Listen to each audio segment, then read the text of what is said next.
Good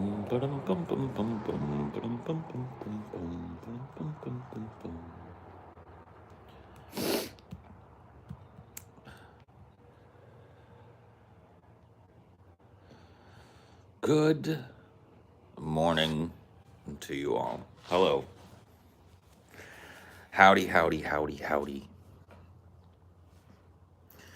A good day to you. Guten Tag. How art thou doing this fine day today?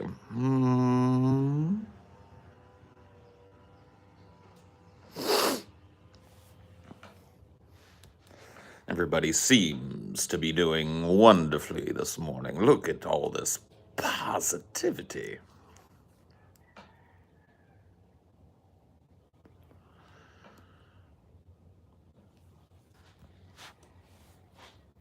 No notification, of course.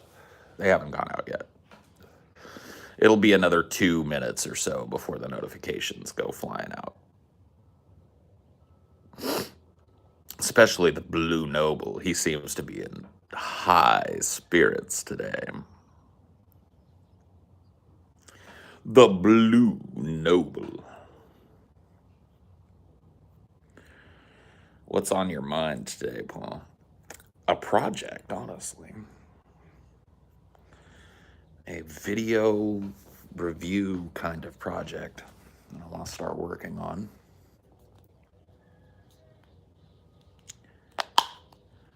Talking about The Sopranos.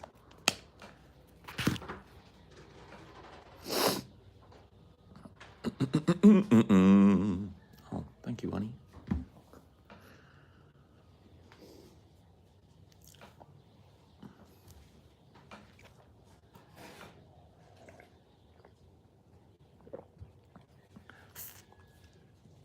Thank you.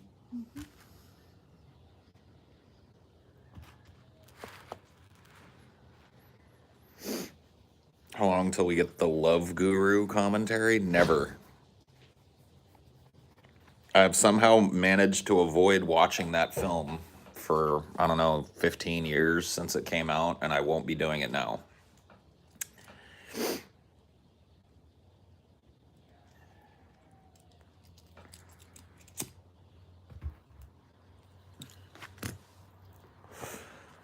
Do I look like King Theoden when Wormtongue still had him under his grasp, or do I look like King Theoden after he escapes Wormtongue's grasp and becomes, the king of the Rohirrim? I'm in between.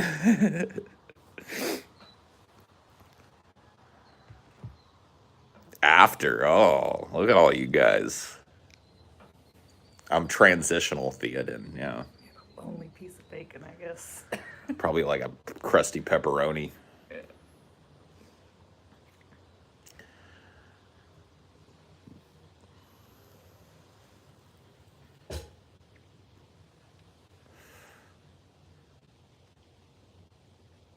How's life? Feeling good? I'm about to be feeling better. Working on feeling better. But getting there. Getting awake.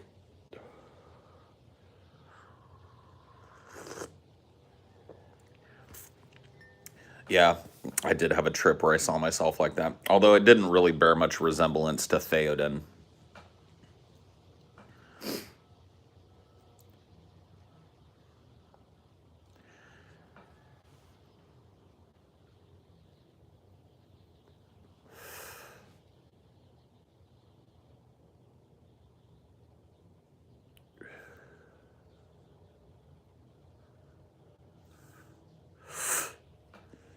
Oh.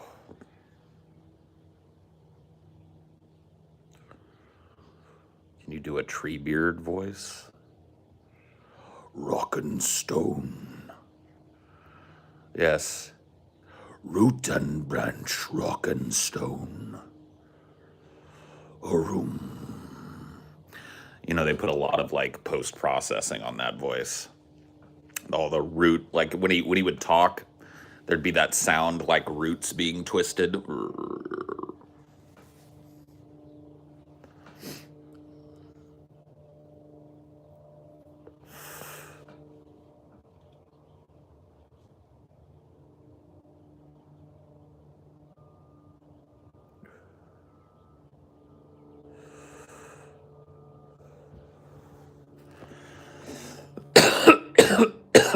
The Great Deku Tree? Cool. The Deku Tree? I'll take it. Could Treebeard beat Gorilla? Treebeard and Gorilla would never fight. Treebeard is the living embodiment of the forest, and Gorilla lives within the forest. There would be no reason for those two to ever fight. They live in harmony with one another. You see.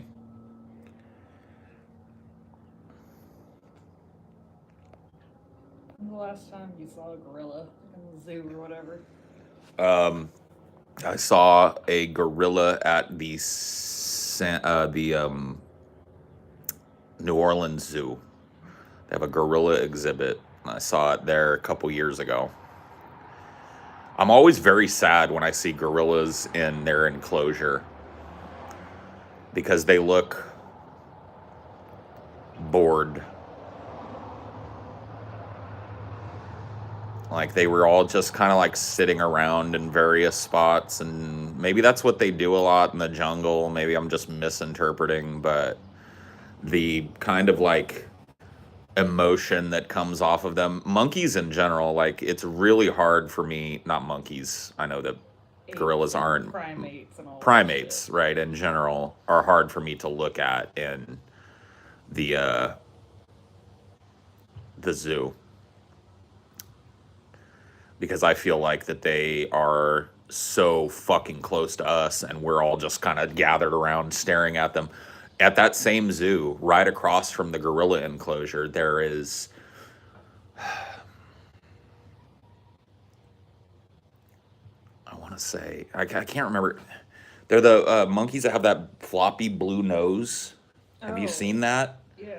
And they've got like the blue ass, like a baboon, I think they are. And there was what looked like a mated pair of baboons, and they were sitting in their cage with their backs turned to everybody looking. And everybody was just like trying to get a look at them. And every once in a while they would look back over their shoulders and look. And I could see that they were like, they had a baby and they were shielding it from the people. So like the people wouldn't stare at it. And I was just like, fuck. This is so fucking sad. Zoos in general are sad. Like I know that a lot of the animals that are in zoos are like rehab animals that otherwise would not have survived in the wild, et cetera, et cetera, et cetera. But you ever seen a fucking big cat just pacing back and forth in front of that fucking cage? It's pretty sad, dude. The freest in the zoos are the peacocks. Yeah, the peacocks just get to be peacocks in the zoo.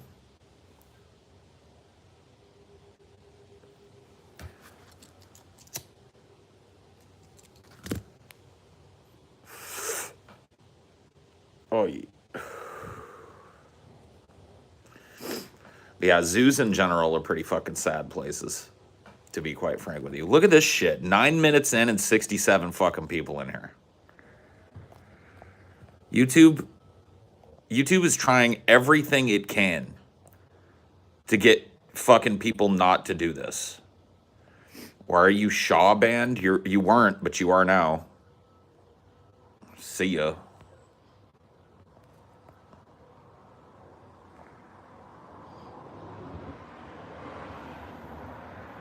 I didn't even see him. He got him that quick. Kaboom! No, I'm good at this shit. There was a long time before there were like specters, and I had to handle it all. Like in the early days of this shit, there were no specters. In the early days of this shit, like going back to the Periscope days, there was no way to mod somebody in your Periscope chat that I can remember. And if there was, I didn't have hardly any. It's always been me.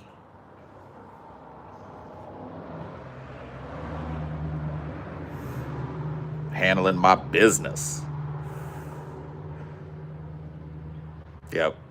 The shields that protect Paul. It's true. Protect us all. Remember the Periscope streams, dark days. Those were fun. Periscope streams were fun.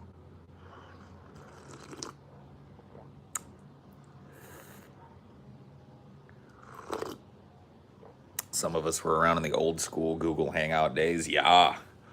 Dude, I wonder what those are like. You can't even do those anymore, right? Because they got rid of Google Plus. Can you still do like a Google Hangout?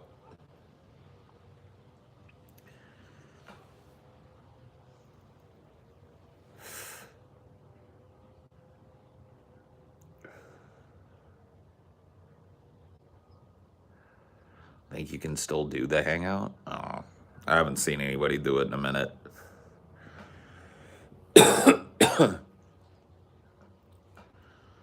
I think you have to pay to do Hangouts.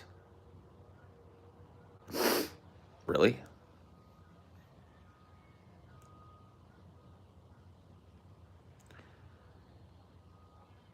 The specters are like mafia goons fighting each other to light Paul's cigar. Yeah. I guess the San Diego Zoo is supposed to be overall more ethical. It is. I've been to the San Diego Zoo a couple of times as a kid.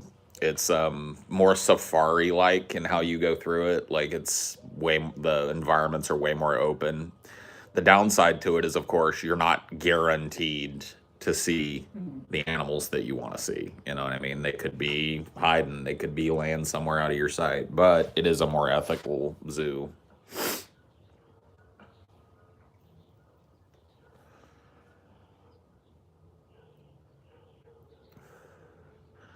But yeah.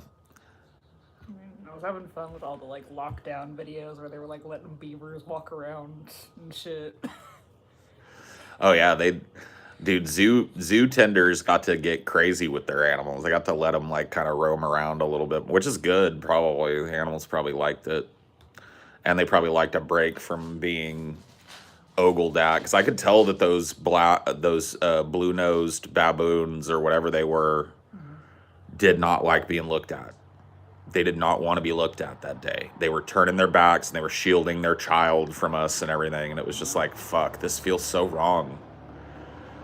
So I didn't spend much time looking at them. The gorillas I did spend a lot of time looking at. And I just, like, it is so odd looking at one of them.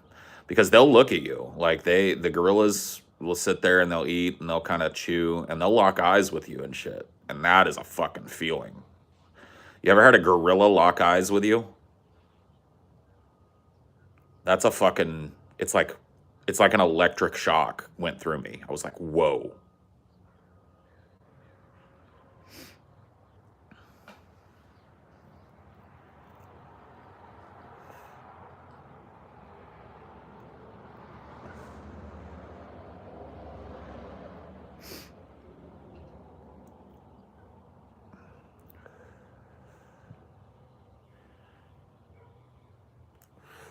They all looked so sad and bored.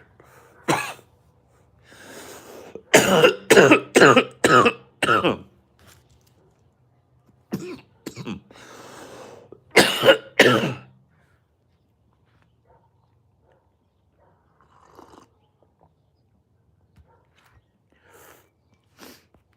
wonder what a gorilla would think of someone wearing those springy eyeglasses. There's videos of especially chimps watching and laughing their asses off at like jokes like that, or like joke glasses or magic tricks. They love it. Like there's this really famous one of this chimp watching at a zoo through the glass. This dude does like a basic kind of like make the card disappear. He shows the chimp the card, and the chimp like touches it through the glass and looks at it, and then the guy goes like, you know, and makes it disappear, and the chimp's like, and then he starts laughing and falls over. It's a really interesting video to watch, because there's very little difference between the animals that are interacting. You can tell, you know, you can just tell that there are cousins. I don't know if they'd get your humor though. I don't know, maybe. I bet I could make a chimp laugh. I can do some physical comedy.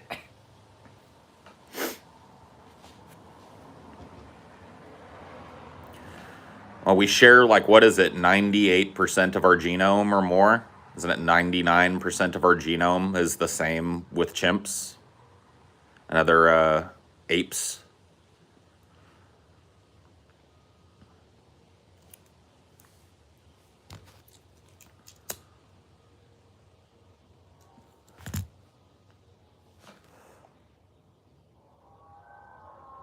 Dude, Kale snuck the tablet again. I'm telling you, man.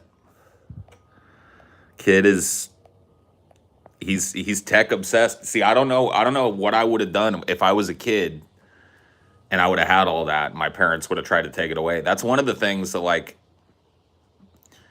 I don't mean to get off onto another fucking tangent, but I think that 10 years from now, when the longer term studies are in about early and developmental exposure to screen time, I guess, whether it be phones, tablets, video games, the internet, it's all that shit blended in, videos, whatever you're putting in front of your kid, that those numbers are going to come back and they're going to be more startling and more damning than the television studies that were done in the 70s that came out in the 90s that kind of proved at least a little bit of what people were saying, like, stop watching TV, it rots your brains. That's what we used to hear when we were kids. Like, when I was a kid, too much TV will rot your brains. And then, like, all these landmark studies came out that were like,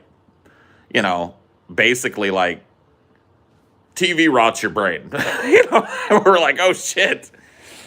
And I look at the shit that kids have now, and it's a billion times more interactive than what I had. I had a TV that literally had a pair of rabbit ears on top of it, and I could watch one of like 5 channels that I could tune into, you know what I mean? And even your video games, you didn't have like a little like carry along thing. Right. I couldn't take my games with me. Like there was a very separate, like, video games are separated from my life. Like, I couldn't play them on my phone. I didn't have a phone. There was no such thing as a cell phone when I was that age. Well, there was, but it was insanely expensive, and only rich people had them in their cars and shit. And it's not just that. It's like having it all fucking day, all the way through your fucking childhood, your adolescence, and into your adulthood.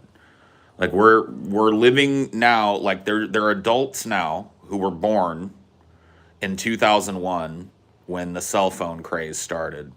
In a few more years, there are going to be full-blown 20-something adults who were born with a smartphone in their hand and a tablet in their hand.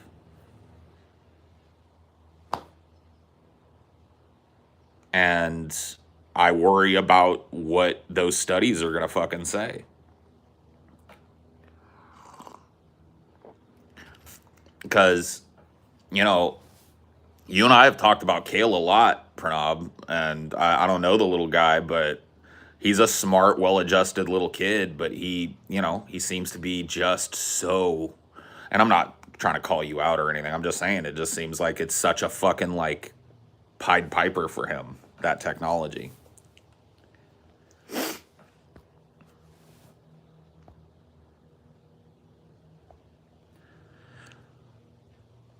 I'm not saying it's going to be something that necessarily stunts a person's IQ. Like, I'm not, that wasn't necessarily what television did. Like, television wasn't an IQ stunting thing.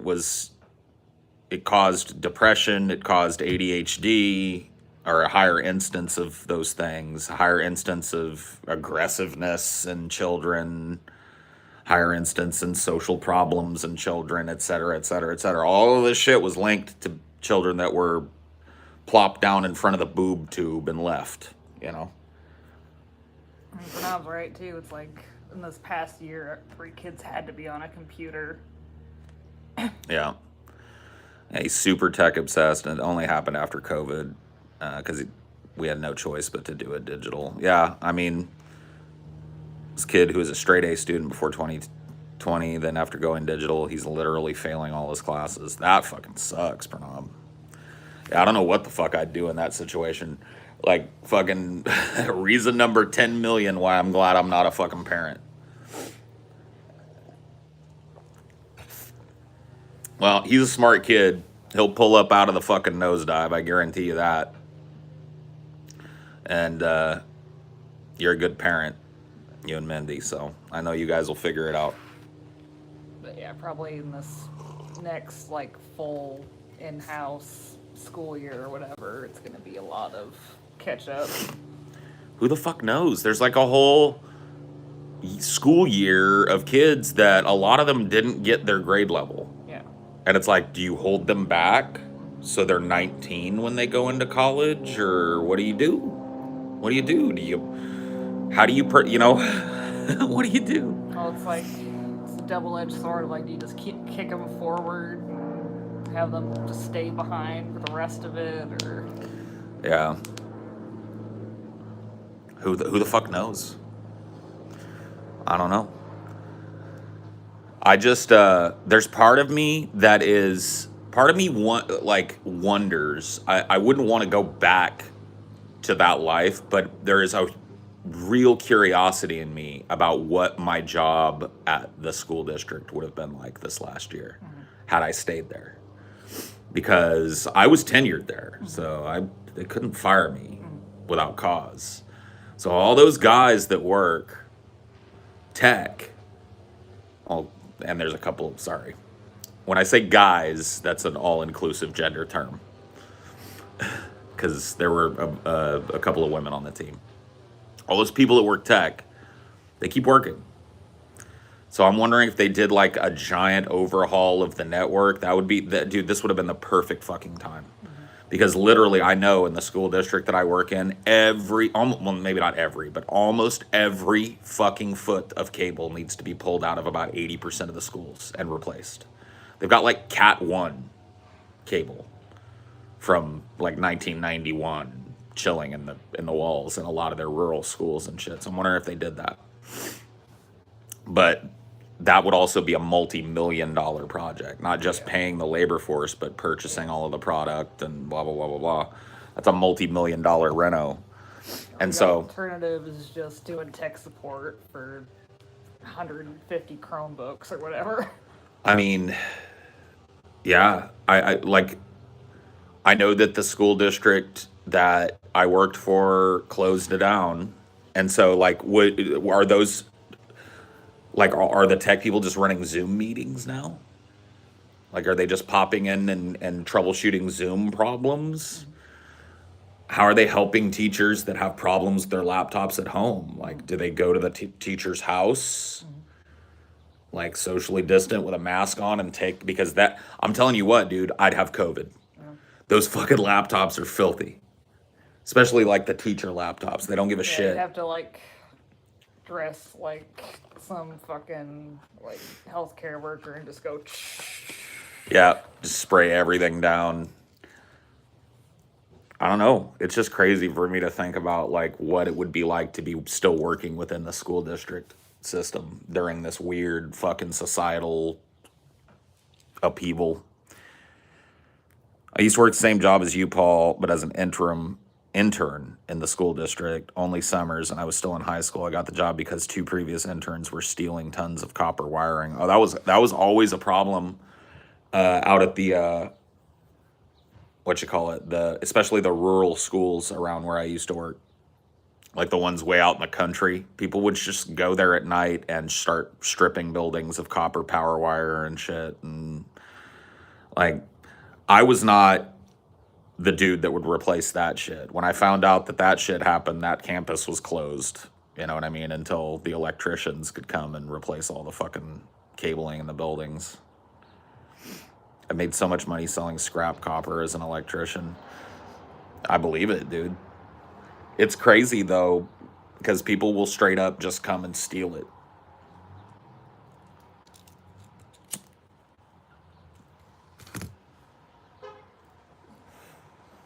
Like, from a It's pretty school. impressive, like how much you can break down one like building.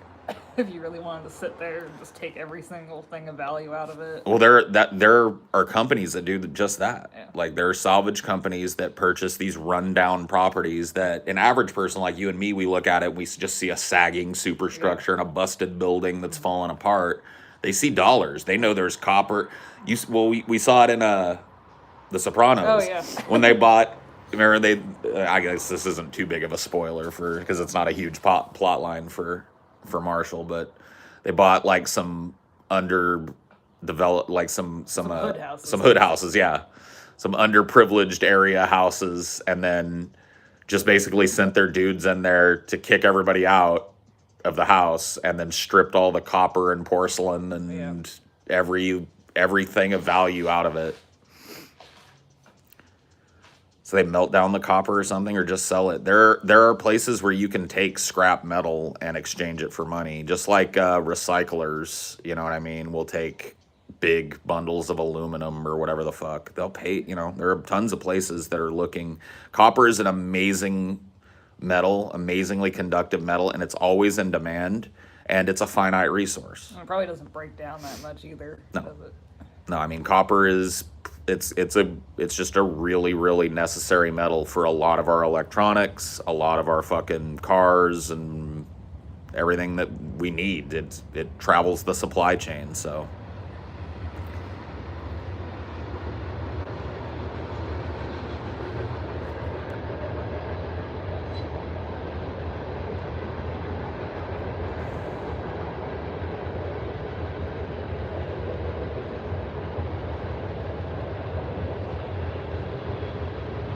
Yeah, every house has copper wiring in the walls. Every car has copper contacts and copper parts. Copper electrical fucking switches and blah, blah, blah. There's a whole age named after copper, too. That's true, Fat Boy. There is. Who's Fat Boy? I don't know. Who were you before, Fat Boy? Identify yourself or be fucking demodded. I'm keeping my fucking eye on you. Because I don't know who the fuck you are. Didn't you have another one like that not too long ago? Where you're Yeah. like, who the fuck are you? Who the fuck you used to be, Fat Boy? You got 10 seconds to put a name in the chat or you get demodded. 9, 8, 7, 6, 5, 4, 3, 2. What, you got modded as Condo Paul? How did that happen? I must have tried to ban him and accidentally gave him a wrench or some shit. Yeah. Get the fuck up out of here. Wrench removed. Dude. Fucking YouTube fucking with you. The fuck, Is dude? it like in the same menu as banning people? Well, yeah, look. Like, I'll show you. You pull it up. Add moderator is right below hide user on this channel. So I see. probably fat fingered it. Stupid design. Yeah, those are two completely different things that should be asked No, to each other. they really shouldn't be.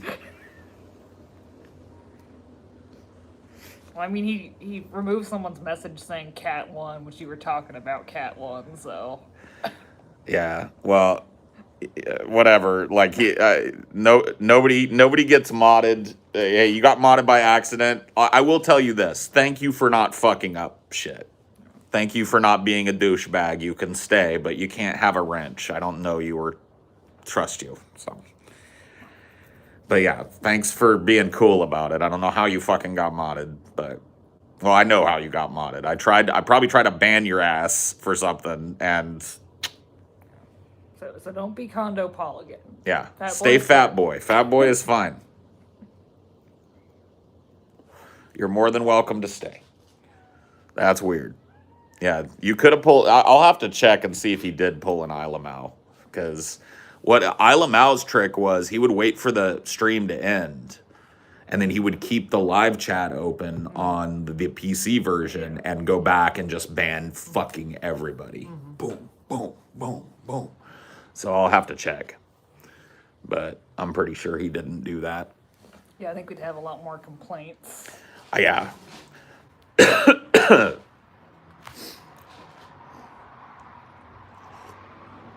At one point, too, Ilamal just said "fuck it" and outed himself with it, and he was using some kind of script or something that just automatically He banned. finally did it during a live stream. Yeah. And then it was just like, Finally got tired of doing it the way he was doing it, which would have worked, dude. I don't know how. Well, eventually it would. Banned too many people. Right. Eventually, it got to the point where like literally nobody but specters were chatting, and I was like, oh, okay,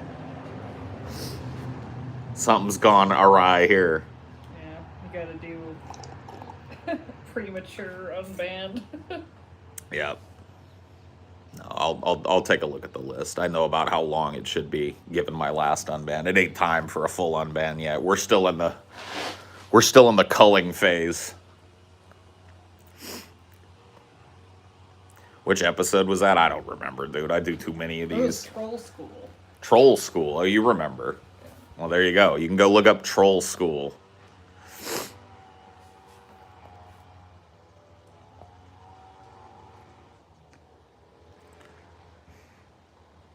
Dude, Amelia has the fucking encyclopedic knowledge.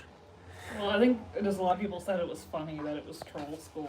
Oh yeah, I made a stream called Troll School and then got schooled by a troll.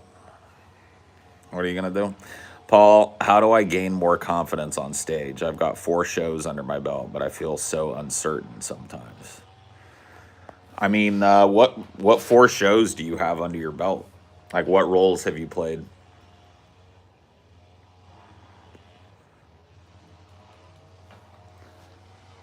Are you just like playing bit roles, or have you had like a supporting role or a lead?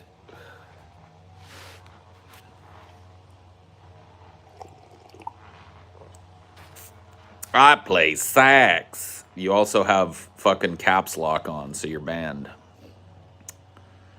See how that works?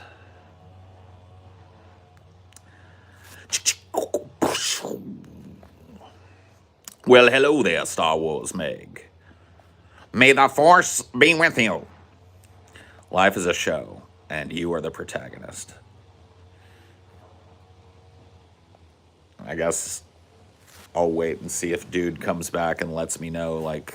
Yeah, Green Tyler H or Ty H. Can banned people still see the stream? I think so, yeah. I think they can watch.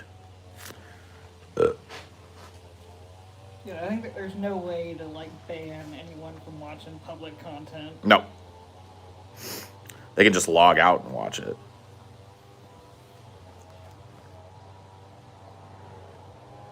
You'd have to do, like, password-protected fucking streams to keep everyone out. Yeah, banned people just can't chat. It's literally banning them just from interacting in the chat. That's all. It would be dope if they couldn't watch. But that would also require YouTube to have some sort of protection against people having fucking 90 accounts. Yeah, and then IP bans, but I'm sure there's a way to spoof IPs too. Well, I mean, just a VPN. Yeah. That's what most people use anyway. Just bounce your fucking connection through a VPN. Probably Jessica does, being in India. She probably gets kicked out of weird videos because India's weird. Yeah. Would require YouTube to have balls too, yeah. I like the shadow chat idea. Where's the beef?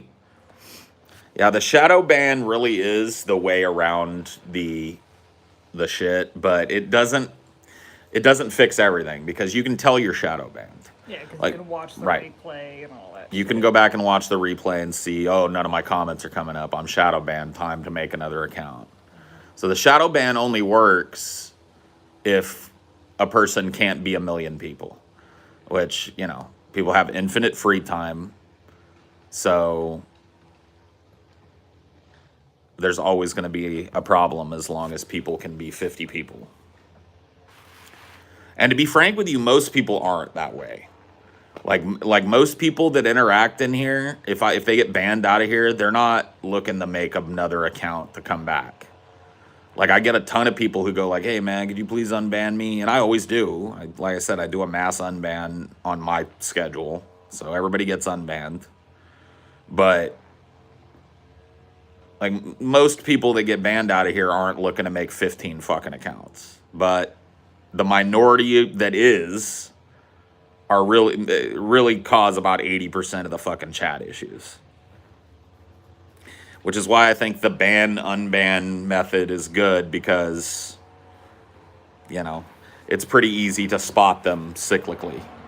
And they don't, you know, necessarily think to make new accounts because they're stupid.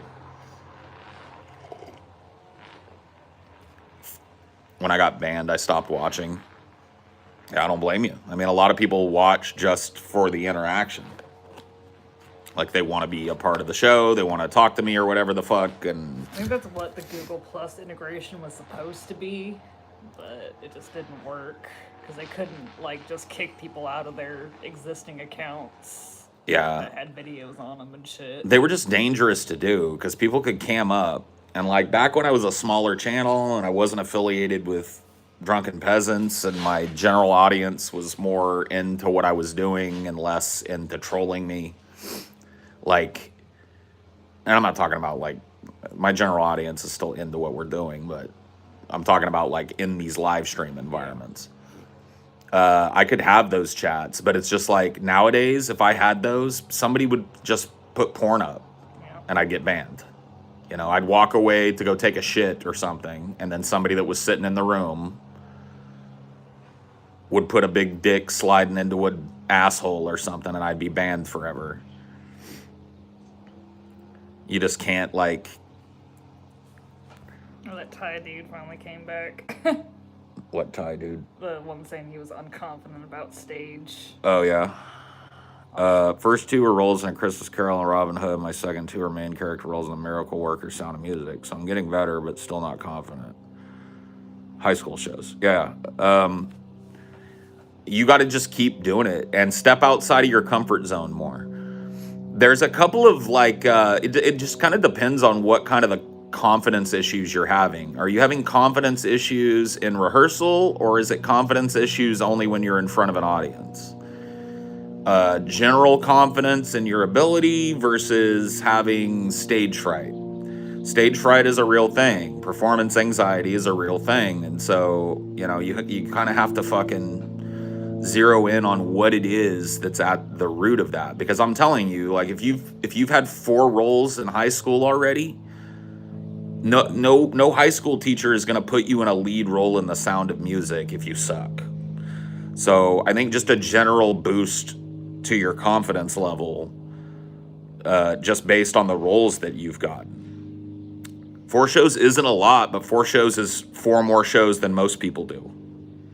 Most people are in 0 shows in their life, you know what I mean? So he's got more fucking experience than you give him credit for. Mostly audience related, so I guess it is just stage fright. Still puke before every show. So there's a couple of things that you can do with regards to stage fright. I never really had stage fright all that much, but I worked with people who did. And it's something that even, like, very, very experienced stage actors experience. So one of the things that I'll tell you, and this is going to sound very trite, one of the things that I'll tell you is you can channel that anxiety into your performance. I know that sounds very trite, and it is easier said than done. But if you work on it, you can channel that anxiety into your performance. But you have to find the root of that anxiety. What are you afraid is going to happen? Most stage fright is, I'm going to freeze up on stage and everybody's going to laugh at me. And let me tell you something, dude. It's happened to me twice in my performance career. So it's something you need not fear. Okay? Because twice in my performance career, I've had I dropped script moment. And I had to fucking... you know what I mean? I had one of those brain reset moments in front of a live audience. It's happened to me twice. Okay? So you need not fear it. Because I'll tell you what, the people watching in the audience had no fucking clue it happened. They had no fucking clue. Because what happens is whoever's in the scene with you puts you on script, or somebody off stage fucking yells, whispers your line to you, and you get back on script, and that's it. So fearing that moment is not something that you need to worry about. You need to channel that anxiety into your performance. Find a way to do it. Puking before you fucking go out on stage every fucking time, that's not it. You can't do that over and over again. So there's some other things that you can do to demystify the audience. This sounds fucking crazy, but it really works for some people. When you are starting up and the house lights are still up and people are milling around and going about their time, you can often get a look at the audience as an actor, whether it's peering through a side curtain, coming around a side entrance and looking in, whatever it is, you get a look at that audience. You take a look at that audience and you sit and you watch them for a couple of minutes, okay? And here's what you do. You notice that they are just people like you. They're people like you. They're people like your That families. was the brick thing. Oh, The doors okay. I was like, what the fuck? So you notice that they're people like you. They're people like your family. They're people like your friends. They're not some fucking evil people who are there to make fun of you and ridicule you. And then, and this is going to sound really fucking weird, you imagine them all fucking naked. It demystifies something. It's like it makes them less capable of making fun of you. You just imagine that they're all sitting out there naked. You find a neutral point to look at when you have to look out into the audience. You don't allow yourself to even be aware of them. And when you become aware of them, just remember that thought. All those fucking people out there are naked. How are they going to make fun of me?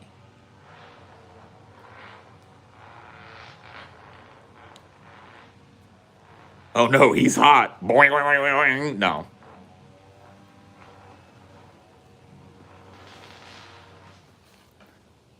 See, I don't have that. I never had this. Now I have like the anxiety that builds up prior to a performance, but I would channel all that into my stuff. But yeah, no, you've got 4 roles under your belt. That's 4, like I said, that's 4 more plays than your average person will ever do. You know more about what goes on behind the scenes in a show than your average person will ever know. You know more about how a play is put on from start to finish than your average person will ever know. You're not an expert yet, but take more roles and step outside of your comfort zone. Ask your teacher if you can take a Shakespeare role. Ask your teacher if you can try and step outside of, if you feel like you've been typecast in your roles. Ask your teacher if you can play a villain or the funny person. Push yourself to do things that you're not comfortable with in theater, and you'll get more comfortable with doing theater.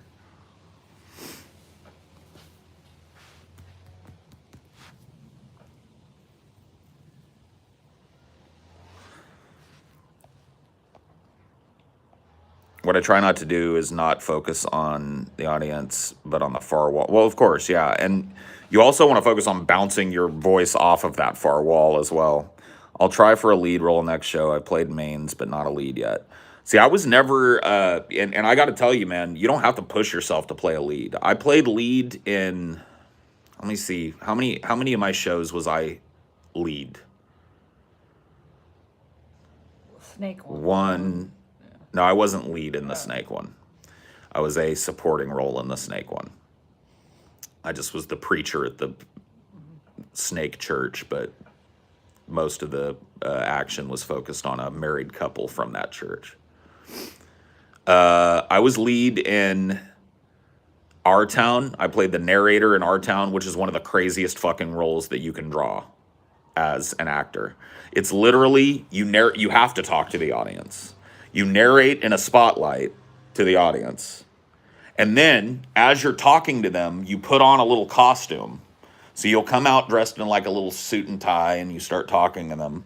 And then you put on a little costume and you walk onto stage and you become a character in the scene. So you become the guy that owns the shop. You become the preacher that's marrying people. It's a fucking insane role. So, and it's probably one of the hardest lead roles that you can pull in a stage show. I would say. So I played that. That's one of my leads. I played Oscar Madison in The Odd Couple. That's a lead. Outside of those two roles, I don't know that I've ever had a lead role. I don't like lead roles. I like interesting supporting roles.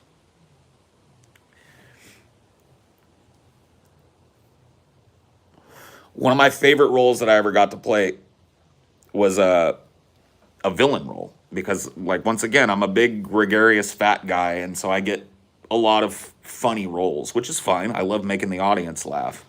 But I got cast in a show called Anna in the Tropics where I played a character named Cheche, who is the half white, half Cuban son of a cigar manufacturer who moves to the United States. And then in the world of the show, he has moved back to Cuba to modernize his father's cigar factory, which is one of the last hand-rolled cigar factories in Cuba.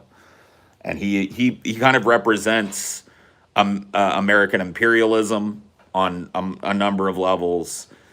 A really interesting villain character, and I really enjoyed playing that. I got to kill somebody at the end of it. I got to handle a stage pistol with blanks and the whole nine. That was dope. I've never got to shoot somebody on stage, so it felt really good to be reviled by the audience. I actually, I think I've told you guys this story before, but there's a scene where Cheche tries to rape his niece, his brother's young daughter that works at the cigar factory. She's a teenager or whatever the fuck. And Cheche's character tries to rape his niece. And there was one night where the girl that played the niece, which is one of the fucking lead roles in the show, her whole family was out there. And I got booze, dude. I got booze when I came out on stage. And she told me, she told me to expect it. But it felt good. The booze felt good. Because I was like, yeah. Hate me. You should hate me. Only time I've ever gotten booed.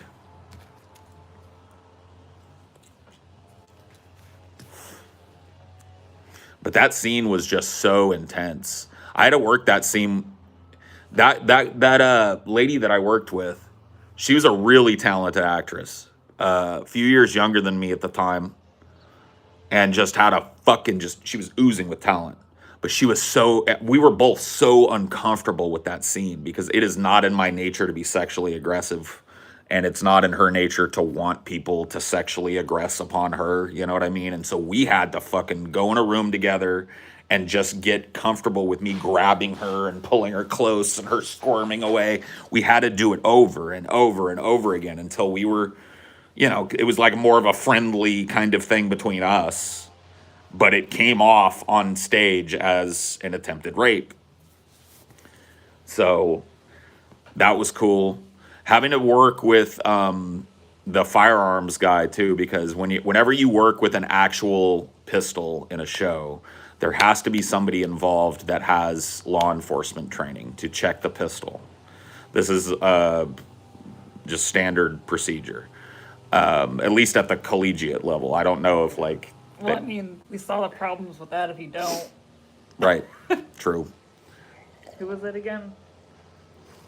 Killed. It was Brandon Lee in The Crow, killed by a blank, or what was supposed to be a blank.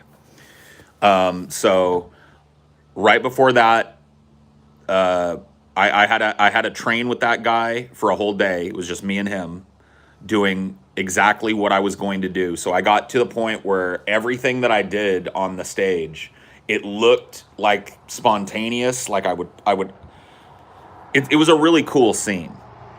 It looked like it was going to be the end of the show, right? And everybody is fine and everything is great. And everybody's gathered around the central characters who are getting married. The central characters being this storyteller guy and the niece. Everybody's gathered around these characters who are getting married. And then slowly from stage left, I come on the stage, not fully lit, but in full view of the audience, but in a way that they couldn't see me. I had my back against a wall that they were all kind of deeper than. And I would search, I would stand there for a second, and then I would reach into my pocket, and I'd pull the gun out in a way that the audience could see what I had, and there'd be this gasp out in the audience. And then I would take the position and aim the pistol.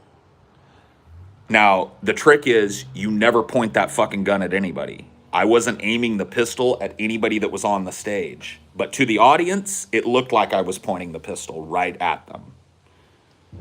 And I would shoot well wide of them every night. Pull the trigger twice. Bang, bang. Drop the gun. And then the house lights would go down. And the main character would, of course, be shot and killed. It was fucking crazy. That felt so cool. That moment every night when I pulled the gun out and the audience, you could feel the audience go, oh no.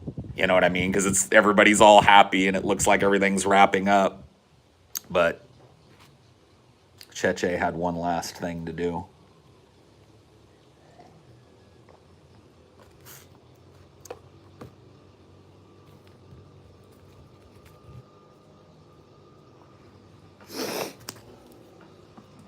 I remembered it wrong. I didn't drop the gun at the end of it. It's just because I've been watching so much fucking Sopranos. Yeah, because I was saying, like, dropping the gun probably isn't the safest thing. Here's how it went. Yeah. Pop, pop. Mm-hmm. You see the main character guy that the niece is in love with fall over. Everybody screams. House lights go down. I point the pistol straight up. Pop. Implied murder-suicide.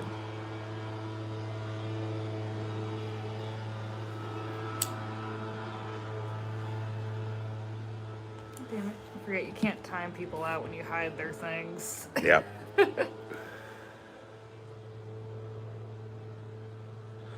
I just remembered you had a performance critiqued by Leonard Nimoy. I did.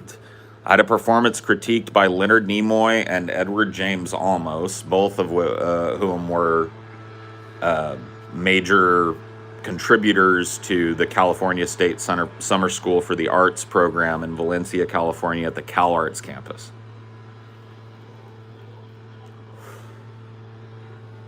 Edward James Olmos told me I had a lot of talent and basically gave me no feedback, and Leonard Nimoy ripped my fucking ass.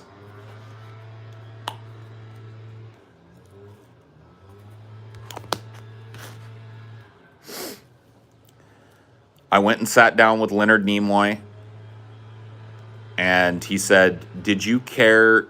I can't remember exactly what he said to me, but paraphrasing it was, did you care one iota about this assignment? And it took me aback because I didn't. And I figured I'm staring at Spock, so I'm going to say the truth, and I'm going to say no. And so I did. I was like, not really, sir. And he said, it showed in your performance. He said, you're more talented than this performance belied, but if you're not going to give 110%, don't bother. That was all he said to me. I was like, okay, thank you. Just like treating it as a vacation, basically. It was, no, I mean, kind of, yes, but like just the assignment, I hadn't spent the time on it that I would have. I memorized it, but I didn't work it. You know, I didn't put my everything into it like I should have. And he was right. Edward James Olmos was just like, you're very talented. I enjoyed the way that you did this, and you made a very good choice here. And I was like, thank you, Mr. Olmos. All right, man. All right, keep with it. You know, and I was like, okay, all right, thank you, Mr. Olmos. And then Leonard Nimoy ripped me a fucking new asshole. What are you gonna do? Yeah, I know you were like trying to figure out, like, was Leonard Nimoy an alcoholic at that time or not? It turned out he wasn't, but maybe Almost was having a little something. He was there. I got the impression in retrospect of Leonard Nimoy that he was really there to inspire children to greatness. He believed that his donation to that school was helping children attain what he had been able to attain. or at least preparing them. Yeah. And he was right. I hadn't put myself into that fucking assignment. It was like, I hadn't worked it. I think maybe almost is more just like, this is my appointed charity for. Well, here's the thing about almost. I was good friends with his stepdaughter, who was in school with us. One of the guys that came from our school dated his stepdaughter while we were in school. So we were all tight, but his stepdaughter was in CISA that year. So I have a feeling his donation got, I see. you know what I mean? A little nepotism happened. So he wasn't as focused. I don't think Almost was as focused on what was going on. I think he just wanted his stepdaughter to get a place. Because I'm telling you, going to CISA, there are not many people there are thousands of kids across the United States that apply, and only a couple of hundred people out of each fucking subject area get selected. And so it's like very, very prestigious to go to that.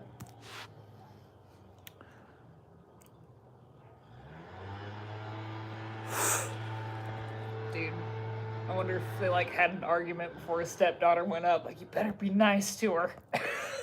I don't even know if he knew. Dude, Fernando, that was his first name, the guy that went with us. He was the suavest motherfucker that I ever met in my entire fucking life. Literally the suavest motherfucker. He ended up, his name, I'll give you his name because he's a semi-public figure. His name is Fernando Hernandez. He ended up moving to Mexico after high school and getting a part in some telenovelas in Mexico. So he was an actor on a number of, I don't think he was ever a huge main part, but he was on a bunch of different Mexican soap operas, telenovelas. And he was a suave motherfucker, dude. I never knew a dude like that. He just had that fucking way about him, especially with women. He was one of those guys that could just walk up to Edward James Olmos's fucking stepdaughter and start dating her. Yeah. And start fucking her at the school. You know what I mean? Matthew, this is your last time. You're being dumb.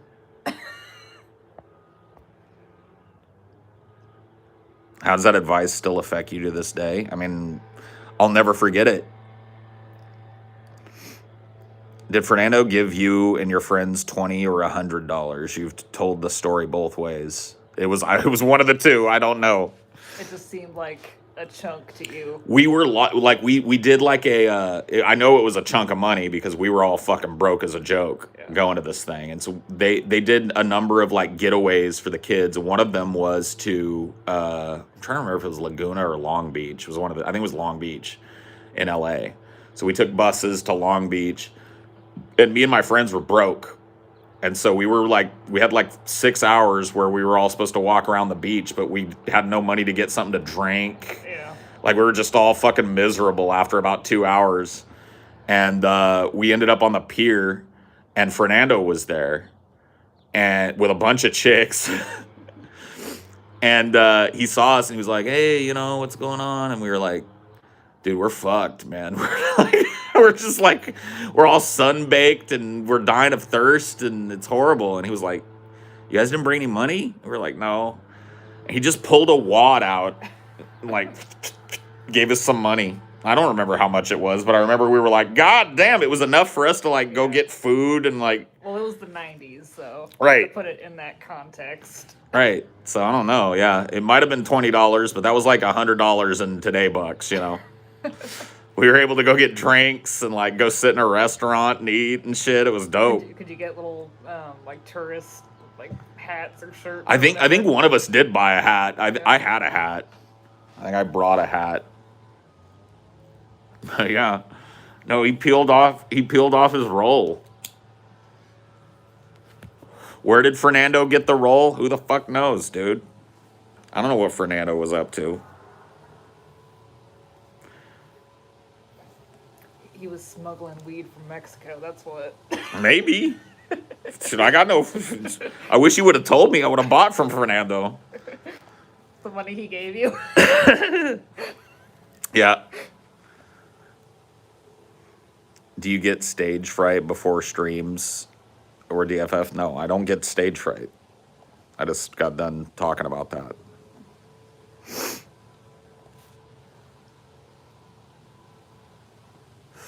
Yeah, he was pimping. Big pimping, spending G's.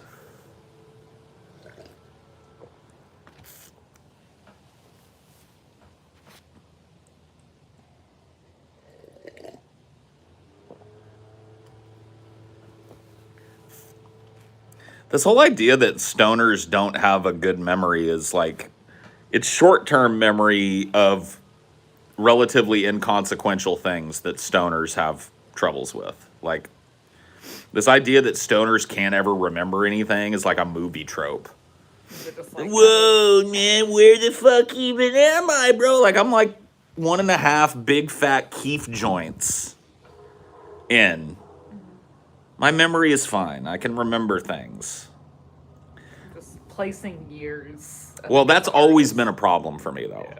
You ask, like, next time you talk to my mom, ask her about my fucking warped perception of time. It has always been that way. I would tell her something happened a month ago that happened last week. I would Yeah. tell her something happened last week that happened 2 months ago. I have always had a hard time placing things in the timeline. That started pre-weed.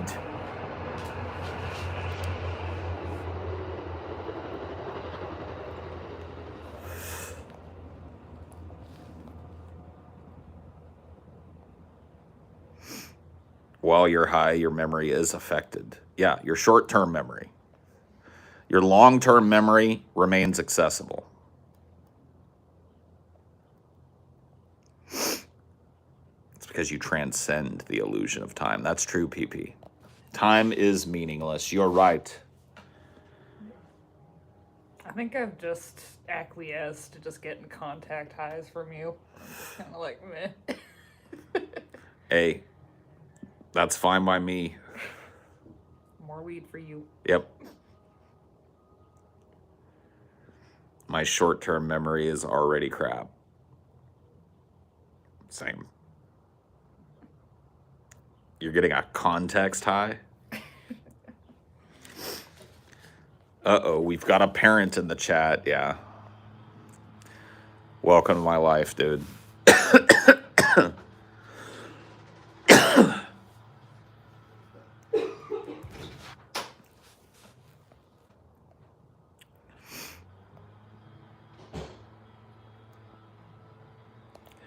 I'm a wall of hair now, thanks. That's what I'm going for.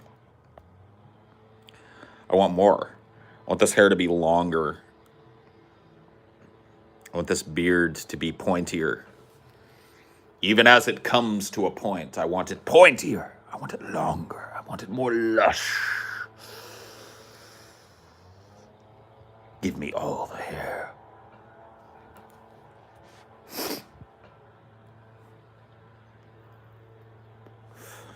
Yeah, most people can't remember when they were 2 years old.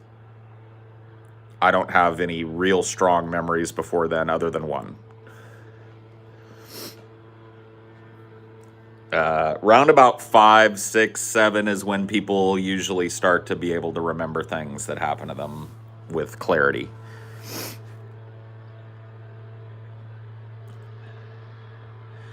Gay boy Lego? You're gorn. Your non sequiturs are gorn. It's eventually will take root in the ground. Paul will be among the ends. Yes.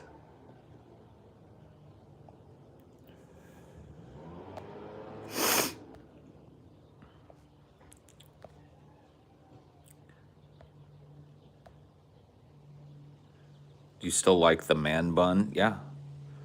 I still use the man bun. When I'm not feeling like having hair, cascading down over my ears and shit all day, I put it up in the fucking bun ponytail thing. Remember when I got my first pair of shoes, my ma said they'd take me anywhere. She said they was my magic shoes.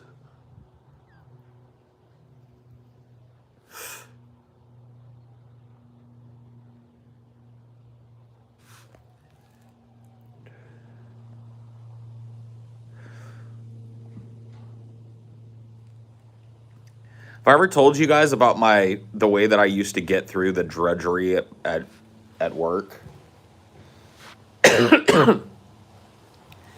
Like if I've seen a movie enough times, I can pretty much play the movie scene for scene in my head.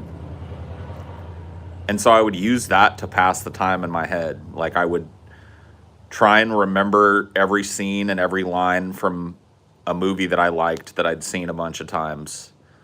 And then just get myself doing the like, or whatever the fucking mind numbing shit I was doing. I did that with The Lion King. I did it with Braveheart.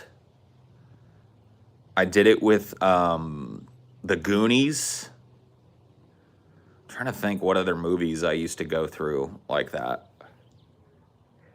Had to be movies that I'd seen fucking forever, like a bunch of times. Pulp Fiction, yeah. I'm not sure I've seen Pulp Fiction enough to do it. Ooh, I'll be right back. I gotta blow my nose. I'm tired of this runny nose shit.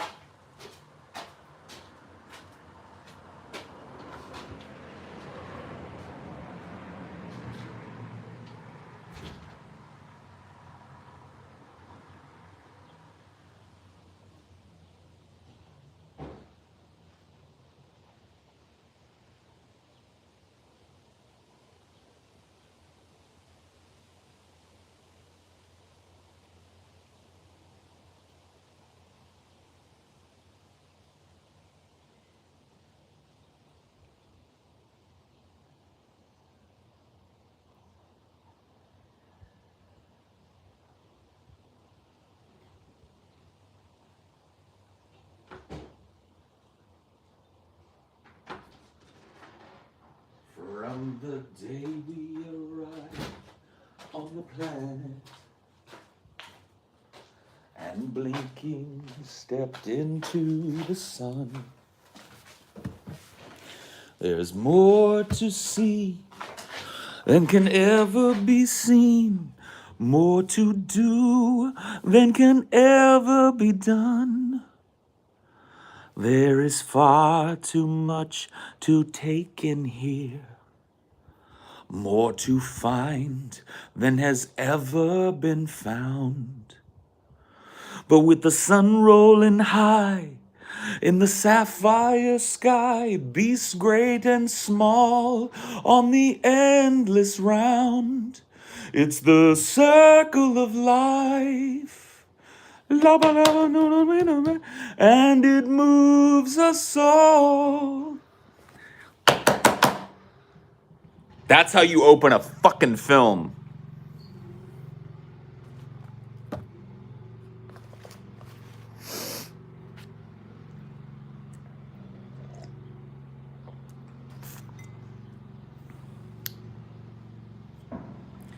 Is this a Bobby Schmurder song? It should be, dude. Should be.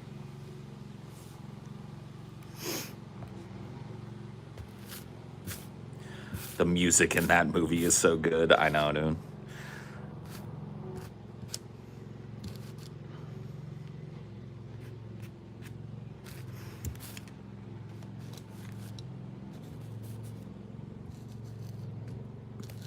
Oh yeah, dude, that live action shit. Ugh.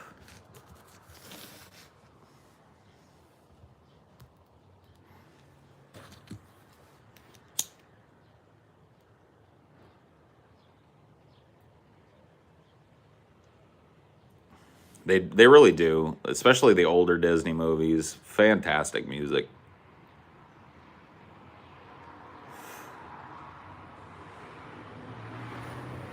My favorite Disney song is Part of That World from The Little Mermaid.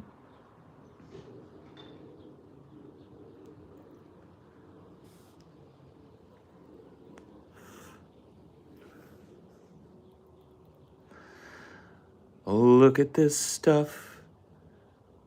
Isn't it neat? Wouldn't you think my collection's complete? Wouldn't you think I'm a girl who has everything? Look at this trove treasures untold. How many wonders can one cavern hold? Looking around here, you'd think, sure, she's got everything. I've got gadgets and gizmos aplenty. I've got who's its and what's its galore. You want thingamabobs? I've got 20. But who cares? No big deal. I want more. I want to be where the people are. I want to see 'em dancing, strolling along down the, what's that word again? Oh yeah. Street. Flipping your fins, you don't get too far. Legs are required for jumping, dancing, strolling along on those, what's that word again? Feet. I sent you a super chat. Yeah, I didn't see it. I was just singing. First super chat. You are cool. Is that a Homer Simpson? I think that's a Homer Simpson. Thank you. I have an idea for a problem that you guys were having. What was We're that? done with that. Oh, okay.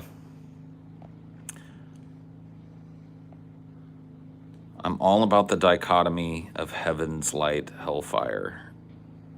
It frames Frollo in a perfect villainous light. Okay. Yes.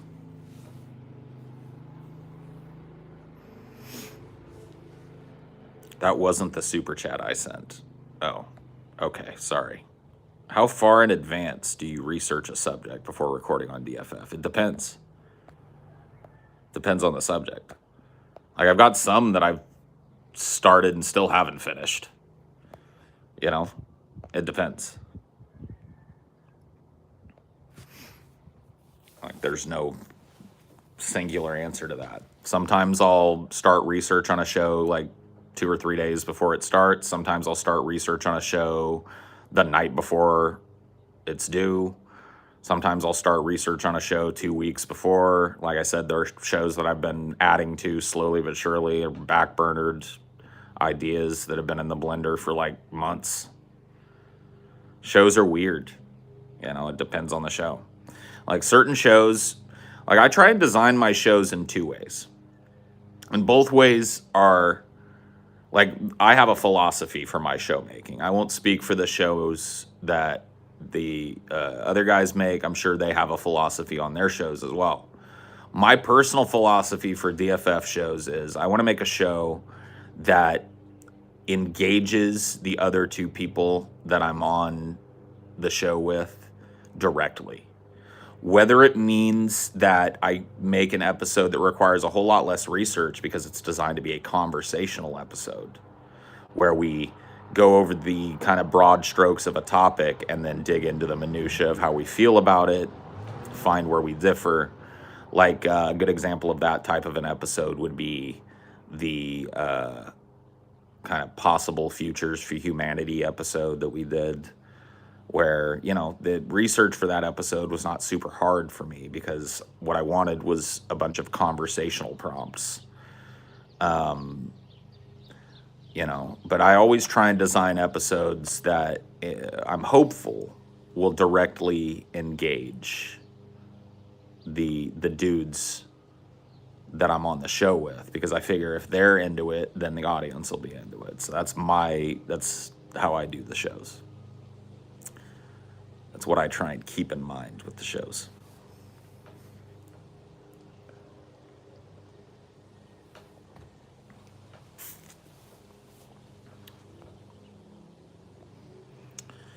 What do you think about vigilantism? I think it's misunderstood, and I think we need a man with a mask to help us. Okay, Jane. Yeah. We need Batman. We need a Batman. I'm holding out for a Batman till the end of the night.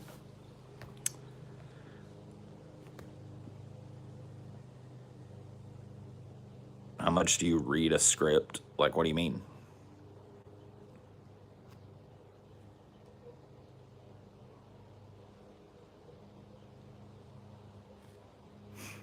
Are you gonna watch the Snyder Cut? No, not at all. I haven't even seen the un-Snyder Cut, and there's nothing about the Snyder Cut that makes me want to see it. So no, I literally don't care about the DFF or the DC universe at this point. Like I don't know where they're headed. The only cool thing that's come out of the DC universe is the first Wonder Woman movie was okay, although it had a shit villain. And then the Joker shit, the DFF universe, yeah. That does exist. We live in a society, don't we, Batman?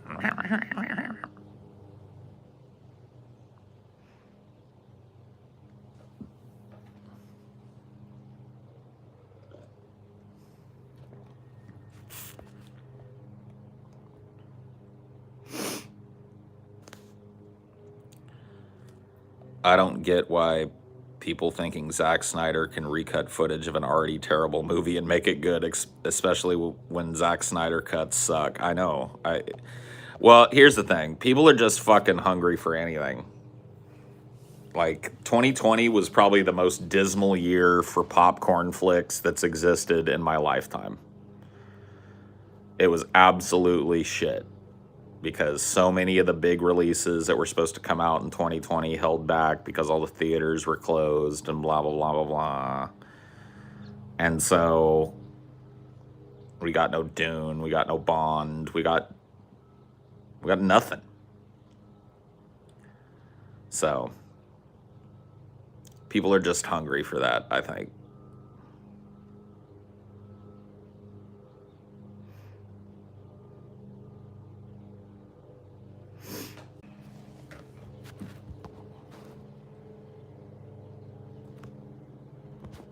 I told you guys to fucking wait. Only like 58 people waited. Sometimes Paul's got business he has to attend to on his phone. Shame, ding. Shame, ding.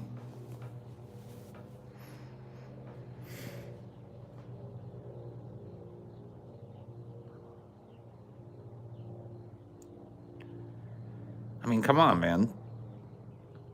I'm doing a live stream on my cell phone. You gotta give me a little fucking... Sometimes shit happens that I have to do on my cell phone, and I can't keep streaming on it.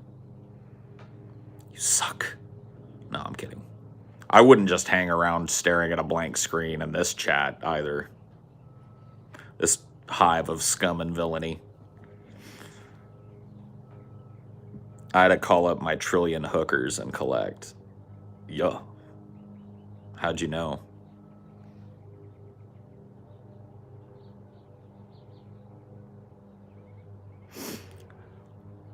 I had to call that guy about that thing, you know? The little guy. Down south. You know what I mean? I had to fly in a tailor to get him fit for a new suit. But, you know, I need you to get the tailor a pair of scissors when he gets here, because you can't fly with those sorts of things. You know what I mean?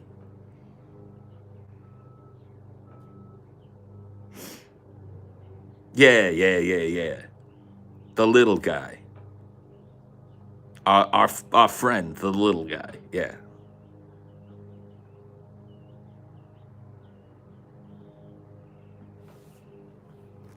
No, not the guy with the hat, you fucking mook. The other little guy.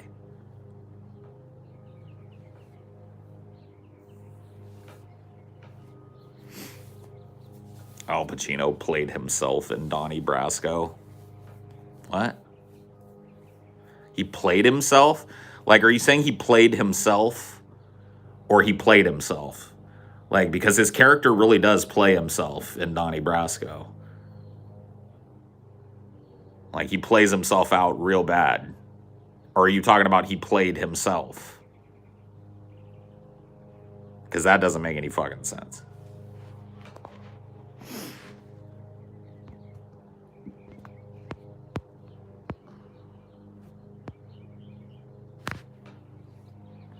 Yeah, that guy. The little guy. He's saying Al Pacino's a mook.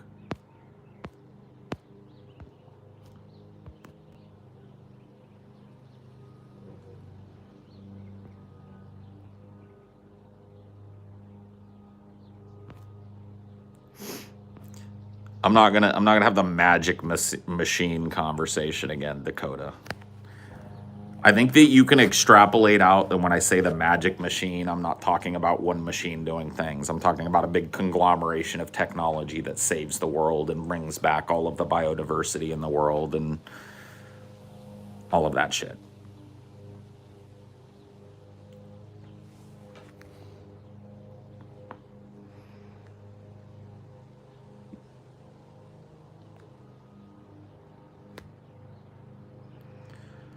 It's the best Italian mob insult. I like it when they call a dude a mortadell. It just means like a deadbeat, right? That fucking mortadell. I don't know. It's hard because there's a lot of racism too. Yeah, that's true. And a lot of fucking homophobia. Yeah. Like they call gay people fanooks. I'm trying to think. Black people, I don't even think I'm allowed to say these things, right? I know what they call them. They are bad, but I mean, like, you know. Yeah.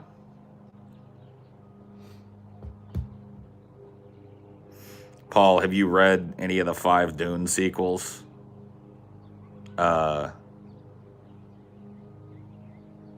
if you're talking about children and of Dune and Right. shit. Yeah. Are you talking about like not the written by Brian Herbert sequels, or are you talking about, because I've read every Frank Herbert Dune. I just haven't read any of the Brian Herbert Dune. Like I picked up Paul of Dune, which I think is the first one in the Brian Herbert series, and I got about like 2 chapters in, and I was just like, eh.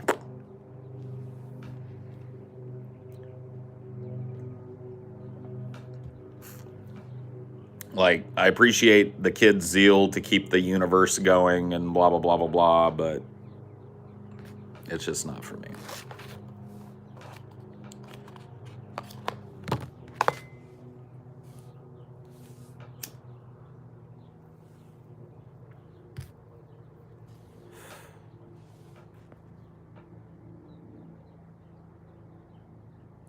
Yeah, the M word. They take the N word and make the M word out of it. No, I don't know. That was one of the fun things about the show. Not necessarily just the racist terms and stuff, but listening to all the little inside kind of like Italian communities, the way that they communicate with one another. Yeah, the different lingo that they use for different things in their lives and shit is really interesting. I saw like a meme on Twitter that was like, totally the blandest white dude ever starter pack movies. And it was a list of a bunch of like, you know, pictures of a bunch of different like movies and TV shows. And right at the top left, the first thing that you see is The Sopranos. And it's just like, what? Totally bland. Totally bland white dude starter pack.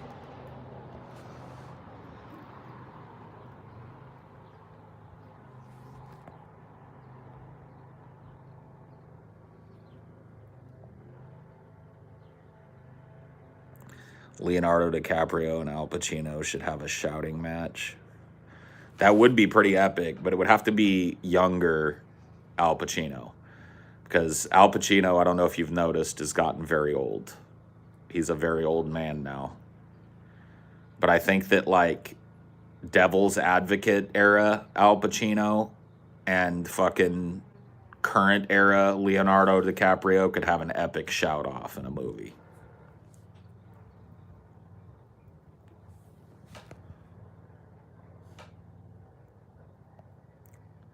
What is a putz in Jewish communities? Like, how do you describe a putz? Like, a good for nothing, basically. Like, not necessarily a good for nothing, because a putz is not necessarily like a guy that's a criminal or whatever. It's just a guy that, or a person, I guess, how I understand it. That's, yeah, like a dumbass. That's a good way to put it. Just like a goof, like somebody that's always like getting into trouble, and somebody that's always fucking doing stupid shit that leads to more stupid shit. Just a fucking putz.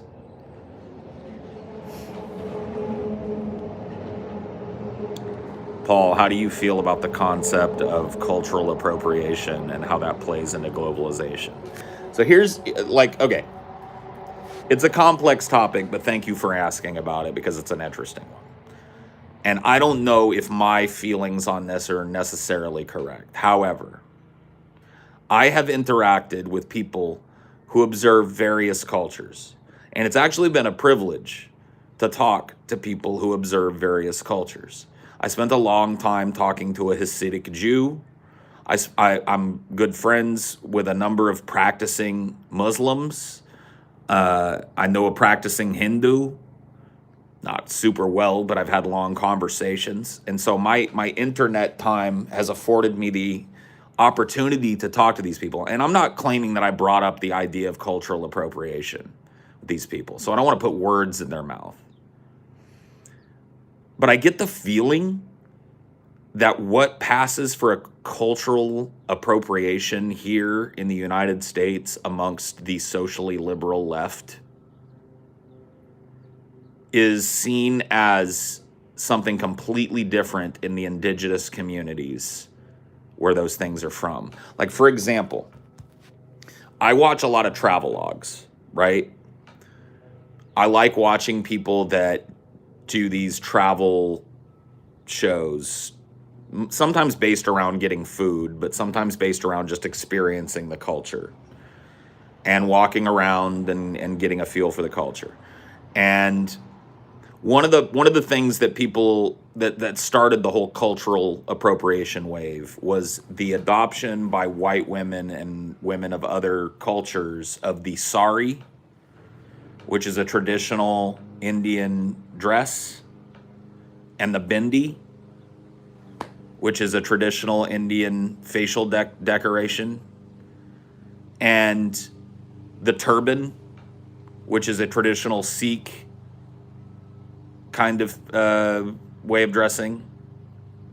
And when you go and actually visit the holy places, I watched a travelogue where a guy went to this incredible Sikh temple in India that feeds like 100,000 people a day. It's a kitchen that basically runs constantly, all on volunteer labor. And in order to go there, you have to observe Sikh tradition. And so you get fitted for a fucking turban. And the guy that's fitting you for the turban doesn't look at you and go like, fuck you, white boy. I'm not going to put a Sikh turban on your head. They consider it, you're honoring them by wearing that headdress when you go in, like, and they won't let you in unless you do it. So you're following the rules. It's an honor for them to fucking sell you a turban and fit your head for it and make it look good for you.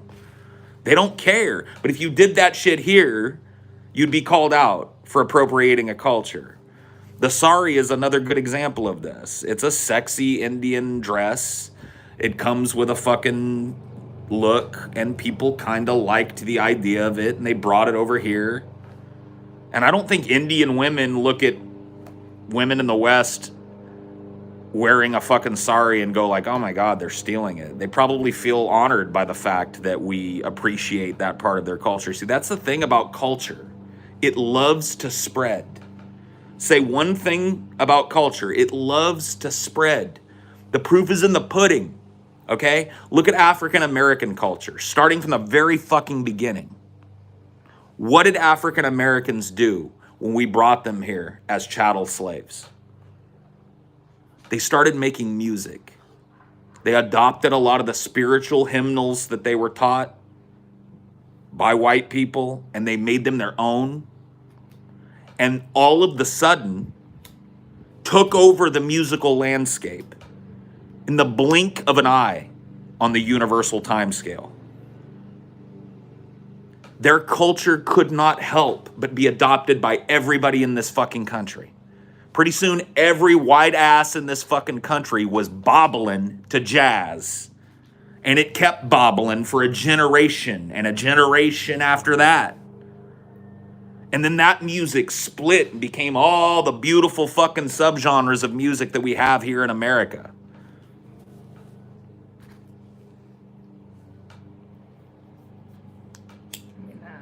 The one thing with Hindus is they're very sensitive about like commercialization of their gods and goddesses, like Kali. Of course, yeah, I understand, like, but most of the fucking cultural appropriation that we're talking about is based around dress or hairstyle or makeup style or jewelry style or, you know, whatever, some kind of way of keeping your fucking beard or whatever the fuck. Like, some culture has some ownership over that. Culture wants to spread. But I know it's everywhere, not just American, but I was giving you an example of how cultures can't help but fucking blend and spread, and that's what they want to do.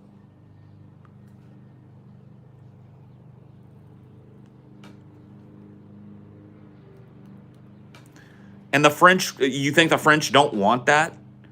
You don't think French fashion designers don't love being at the forefront of fashion all over the fucking world and having their work inform what the rest of the world looks like?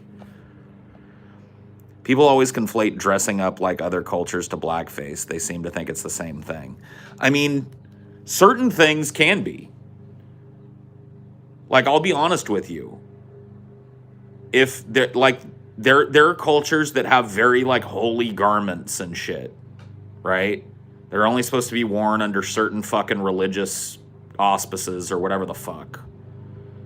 And I don't think it's cool to go fucking parading around in one of those. I ain't gonna stop you, and neither is anybody that has that religion.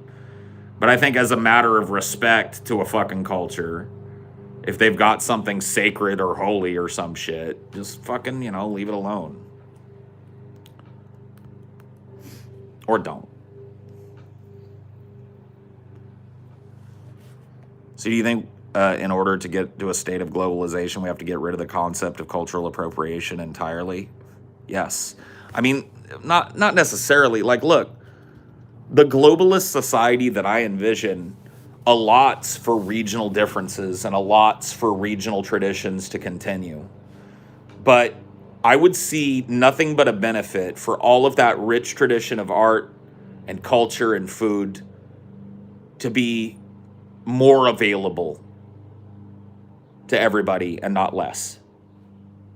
And I think that really is at the basis of culture. Culture wants to spread. Culture wants to influence. Culture wants people to adopt it. It invites. It's like a big, open, warm door. It really is. And you can't make that some kind of place where you put fucking caution tape around it and say, don't walk through this door. Because then I, as a white guy, am culturally appropriating when I walk around in hoodies and rap and shit. That's fucking ridiculous. Why would you ever want to limit that?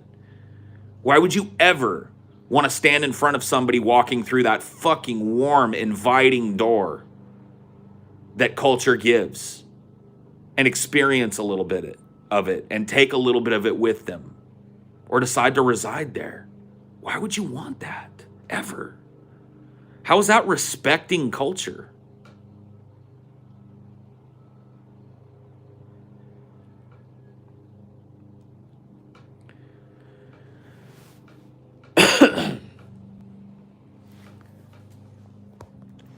I think it's far more disrespectful of culture to fucking say that you speak for it and to try and act like you're some kind of guardian of it.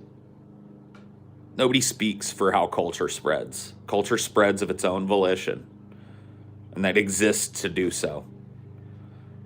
People dress beautifully because they want other people to see it.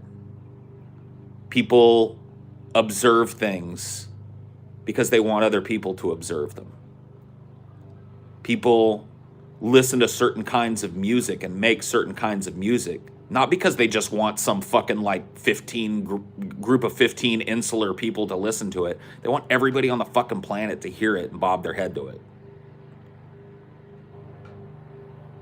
Culture reaches out like a big old open fucking set of arms and says, come in here, give me a big old hug and check this out. And there are people that want to stand in front of that and go, no, fuck that. It's not how human beings work and never should be. Now, I'm not saying that everybody should just go around and start dressing up like American Indians and, you know what I mean? As with everything, there's a fucking line. But I mean, come on.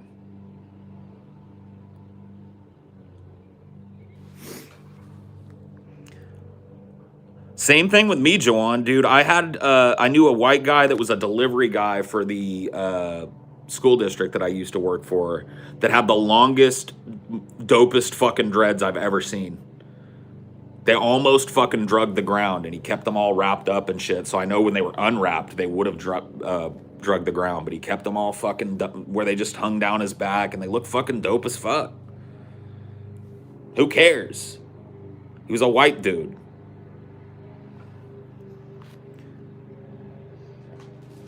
Never mind the fact that, like, before Nordic people had any fucking contact with Africans at all, Vikings were dreading their hair. It's just a fucking, like, when you don't have access to modern things like brushes and shampoos and sprays, it's just a fucking, it's a way to keep your hair. You know what I mean?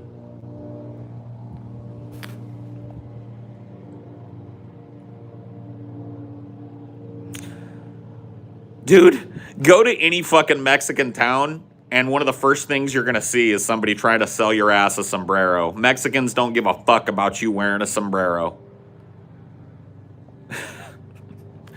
If you've ever been to a Mexican town, one of the first things that they will try to sell you in a Mexican fucking tourist town is a goddamn fucking sombrero. Come over here, get a sombrero. They don't give a fuck. Here. They want their culture to fucking spread. They love it.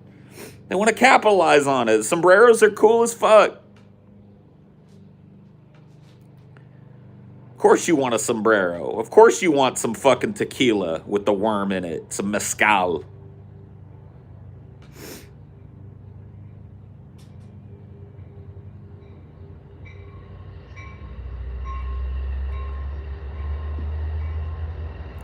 There's deliberate cultural exclusion through purity testing, as in the case with some religions like Hasidic Jews.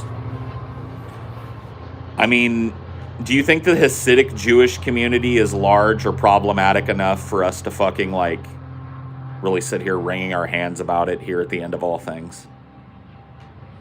Like, I understand it's insular and probably abusive in some ways, but is it really the fucking, is it problem number one facing us right now?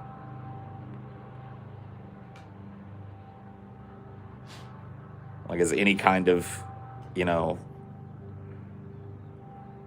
culturally exclusive kind of cult-like mentality really the biggest thing we got facing us right now? I don't know, maybe it is.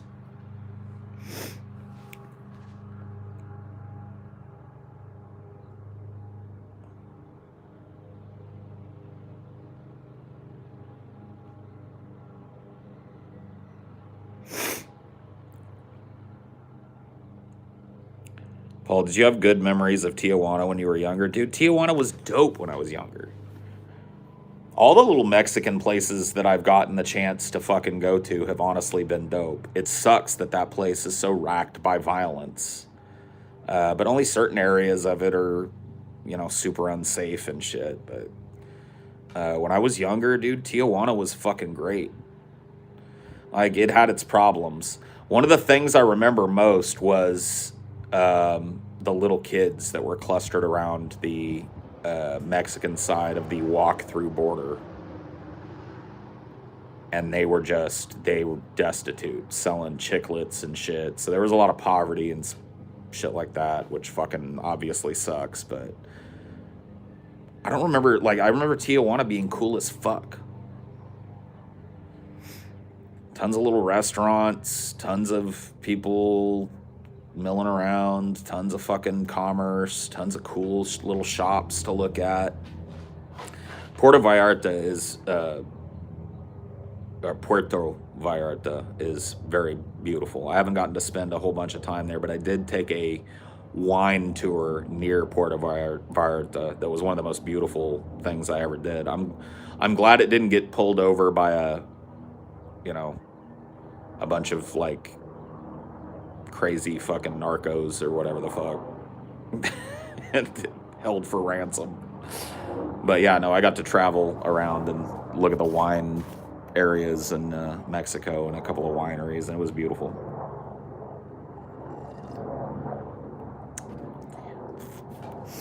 No, I don't really think culture necessarily crosses over with nationalism.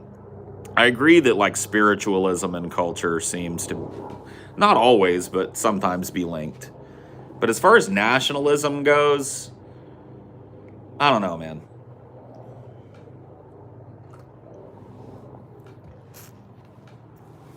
It kind of runs contrary to the way that I see culture, to describe it as inherently nationalistic. Because nationalism tends to be exclusionary. So it's like, and I don't think culture tends to be exclusionary.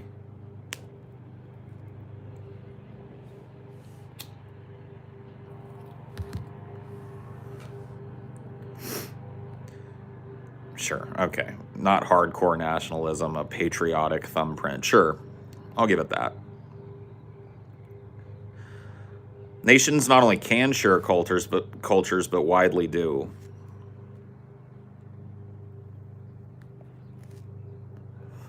When does pride become nationalism? That's a good question. Yeah, I don't know. Maybe pride is nationalism. Maybe being inherently proud that you were born into or live in a certain country is nationalism at its early stage, you know, who knows?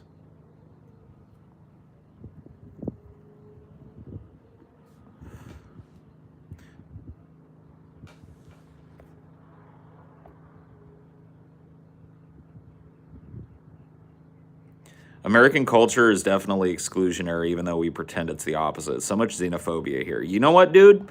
You can't wrap up America in one little neat bow like that, man. You're right. There are certain areas of America whose culture is very exclusionary. But there are certain places in America that are literally like, come be here. Like that was one of the most amazing things about being in New York City to me, was the amount of commerce being done by the rainbow of cultures that I'd never seen growing up in a little cow town in fucking California. You know what I mean? It was fucking amazing to me how many different cultures of people were living in harmony, cheek by jowl. So you can't just wrap it up like that with America. You can't say that America is inherently exclusionary as a culture, because there are certain parts of American culture. Our music is everywhere. It's like, come be with us. Come participate in this American thing. Our movies are everywhere. Our style informs style all over the fucking globe. It just is. Our culture is warm and radiating and saying, come be us. Come be with us. Be part of this.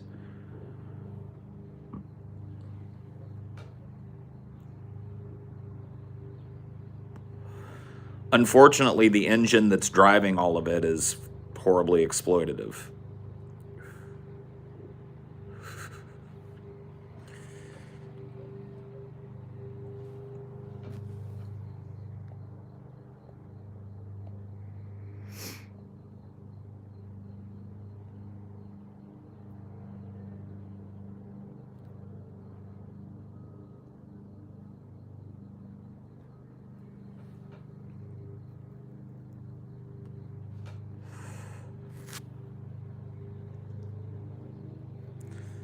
mean, another place, obviously, that's got to come up in this conversation. Well, I mean, we can skip the fucking obvious one and skip to another one. A place like Austin, Texas.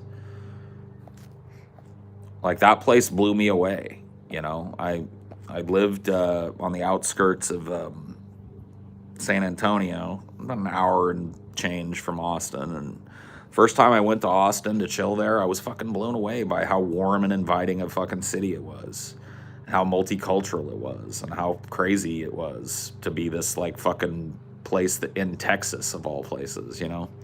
They're just America can't be wrapped up as this inherently exclusionary culture. It's just like any other culture. It's reaching out to the world and it's saying, here we are. And it's taking from the world as the world takes from it. I don't see that as a negative thing. I see that as cultural exchange, and I see that as a good thing. I see that as a road to understanding one another better, not a road to appropriating or homogenizing everything, as some people will try and fucking paint it. I see it as a way for us to understand one another.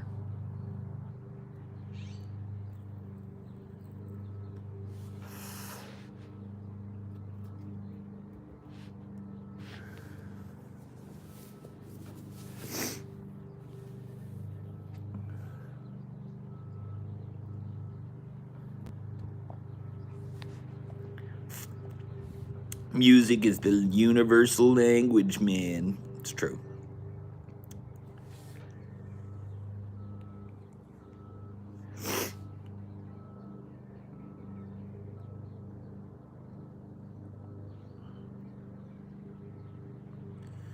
Should cultures strive towards homogeneity? I don't think so.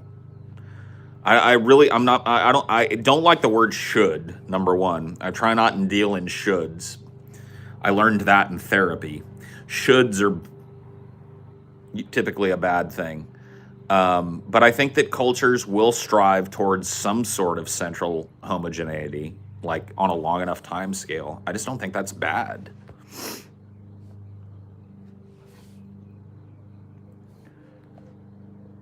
I don't think it needs to be accelerated or changed. I think it just is going to happen, you know? Culturally, I think it needs to happen. People need to start thinking globally. People need to start appreciating these things. And in their appreciation of them, yes, some of it's going to be homogenized. Some of it's going to be normalized across the planet. It just happens.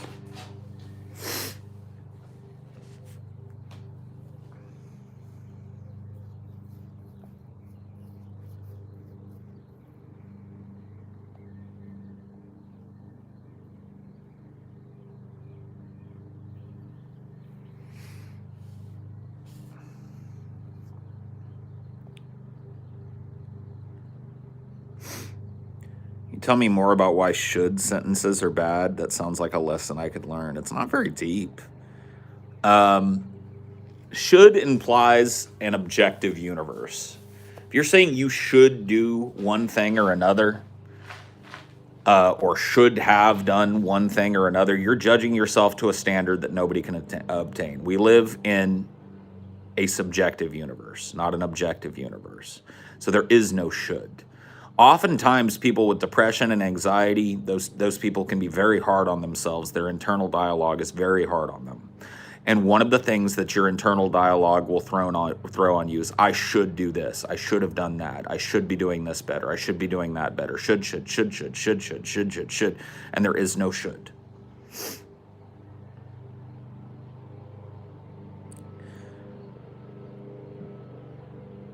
There is no should in a subjective universe.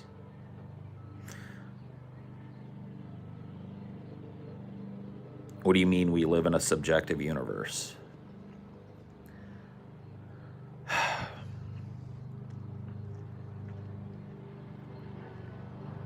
Subjectivity in the universe is a tough topic to talk about. So if we lived in an objective universe, then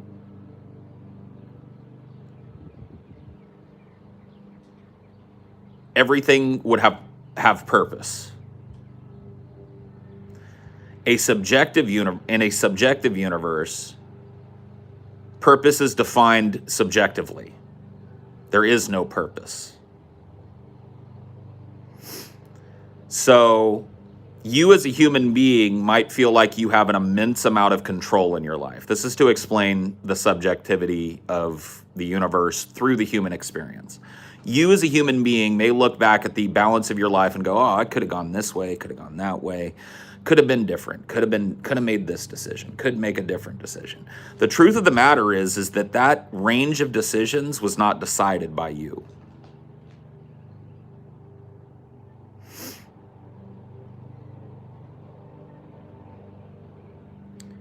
It was decided by forces that you were not that you were subjected to. So having your parents, you didn't get to choose that. Your parents had a profound effect on what you grew up to do, how you grew up to learn, and what you do in your life. Whether they abandoned you to a foster home or, fucking helicopter parented you or whatever they did, your range of choices in life were predetermined by subjectivity. Your parents had no choice. They were born to their parents. You see what I'm saying? Nature and nurture. You had no choice what piece of land you were born on. You could have very easily been born to a fucking wandering tribe in South America, one of the last few fucking non-Western contact tribes in South America. You could have been born in fucking Greenland. You could have been born in Africa. Right? So your range of choices and your range of subjective experiences were handed to you well before you were even conceived by your parents.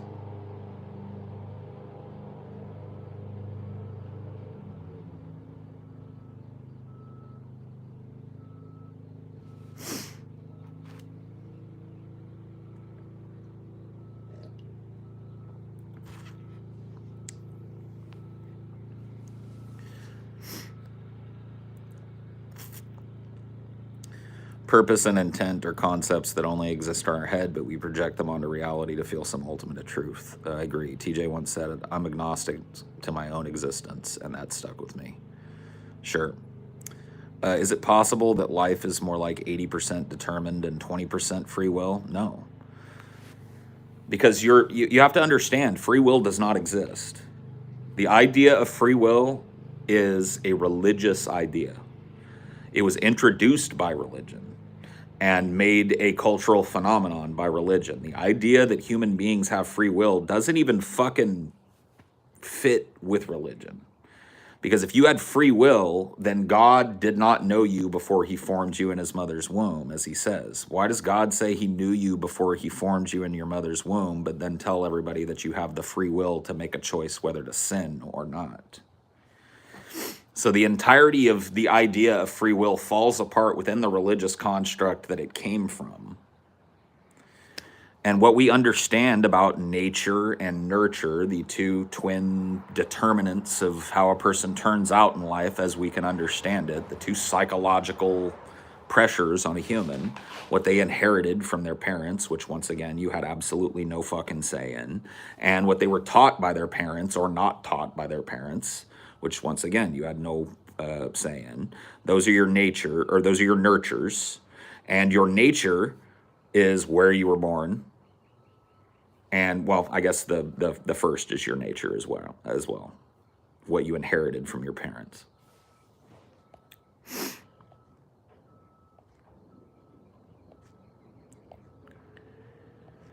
It's more like life is deterministic or possibly indeterminate phenomenon, not free will. Well, that's another way of saying what I'm the concept. We live in a deterministic universe.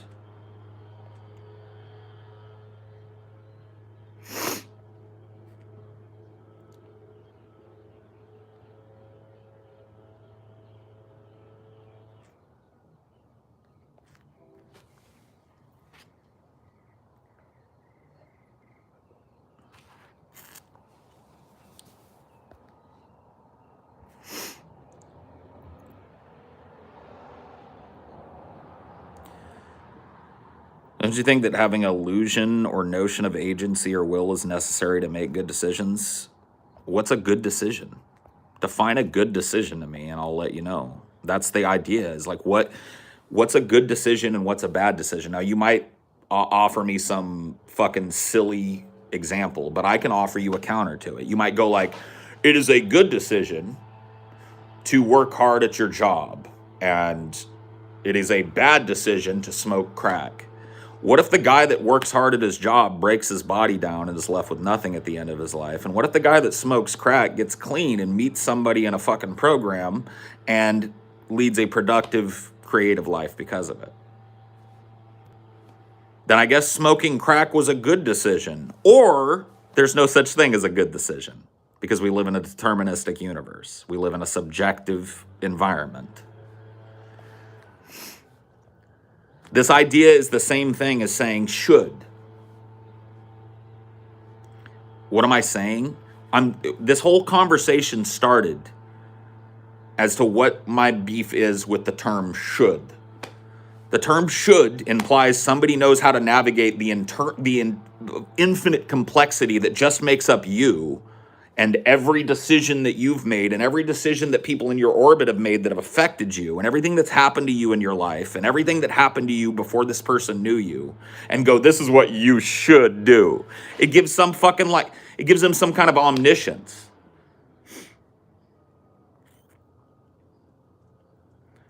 It's like, how do you know? How are you going to tell me what I should do when I can barely fucking wrap my head around how I became what I am now?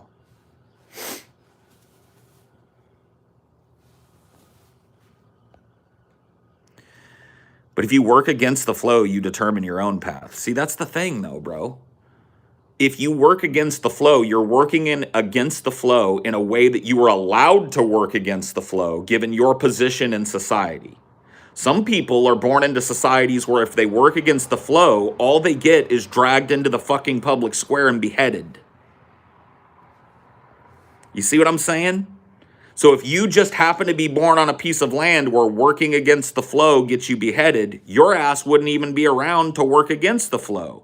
But you somehow have free will, right? Because you work against the flow. No, you don't. You were allowed to work against the flow because you were born into a culture that allows you to work against the flow in certain ways. Now, if you work against the flow in your culture in a certain way, you won't be allowed. I can guarantee you that working against the flow goes only so far depending on where you live. Every place has laws.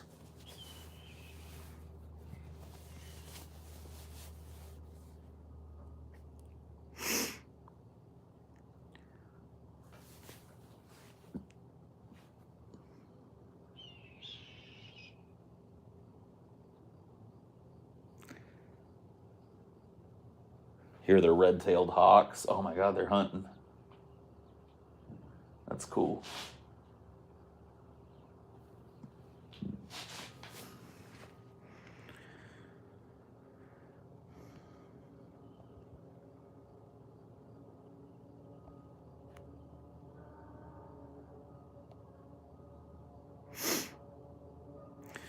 No, I disagree. There are definitely things we should not do.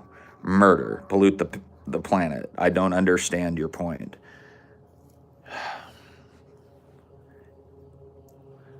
Okay. Let me try and explain it to you. Had you been born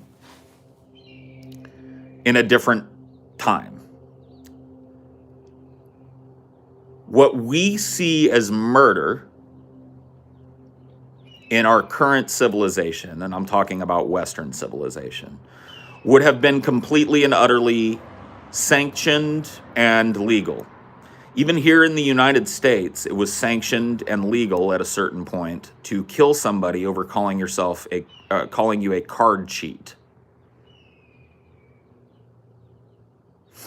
or cheating at cards. So this idea that there is a perfect morality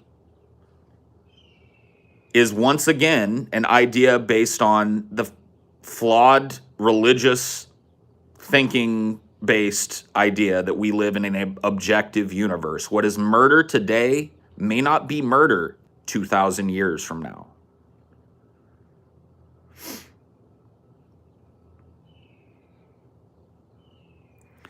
Just the fact that you can look back over the course of history and know that if you were born into that history, you would have a completely different moral compass.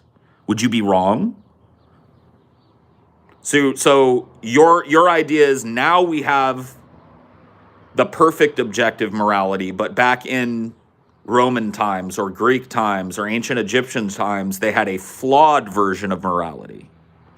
Or morality is a transient concept that changes along with cultures. And so how can you tell me that murder is an objectively bad thing?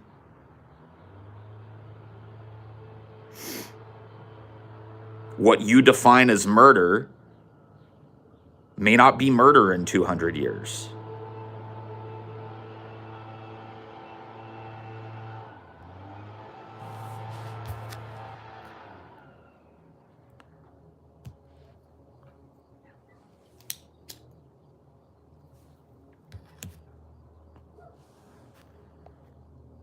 In certain cultures, killing someone in self-defense is murder. Are they wrong? Or killing someone to save the life of another is murder. Are they wrong? It's the trolley problem. It just shows the transience of fucking, you know what I mean? Culture and morals.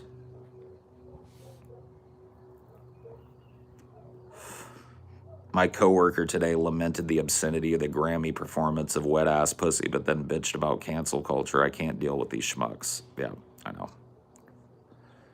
They act like dirty lyrics are a new thing, and they've been in American music since way back when.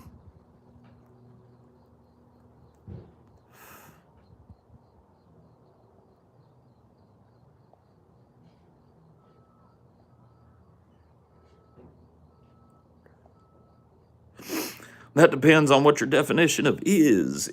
Well, this is why philosophy is fun. And this is why philosophy is an interesting thing to mull. Because you never do know what path it's going to take you down. But a lot of people think that if you believe that morality is subjective, that means that you as a person have no morality. And it's just like, no. Everything is subjective. So I, as a person, have very strong feelings about how people should be treated.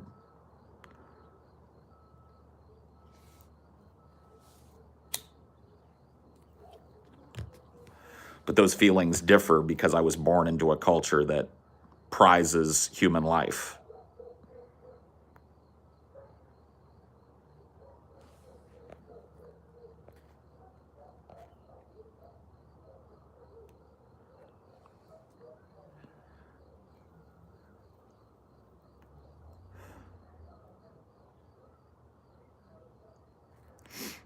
My dick charge a late night fee. Your dick got the HIV. My dick thick and big. Your dick stinks like shit.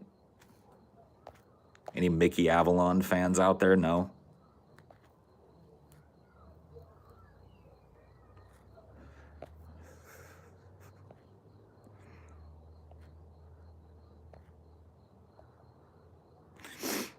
Mickey Avalon banging on your mom with the baby blue tuxedo on.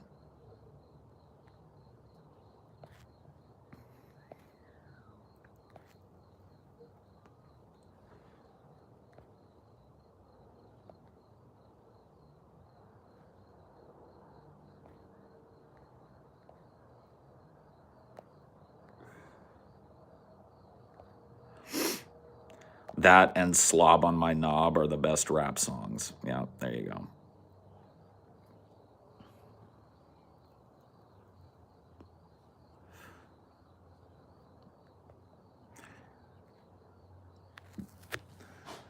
I mean, I've had this conversation a lot, the idea of objective or subjective morality, and really you have to talk about an objective or subjective universe if you're going to talk about objective or subjective morality, because the whole idea of objectivity fades,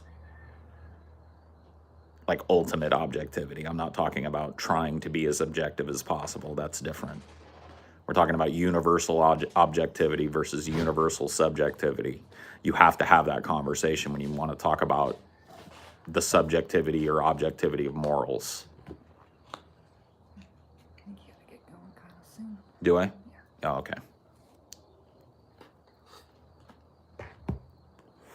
I guess we are coming to the end.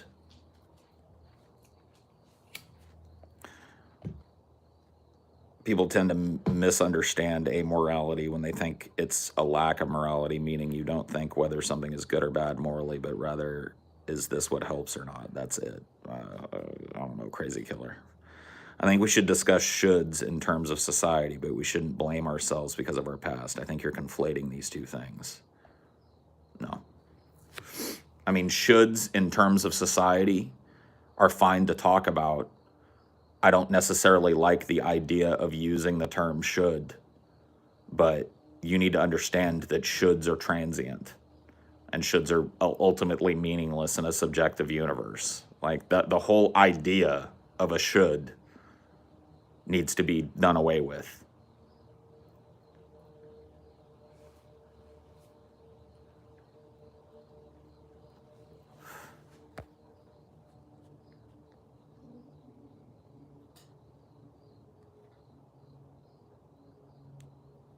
What do you say to boomer parents who honestly believe Joe Biden is a progressive fighter?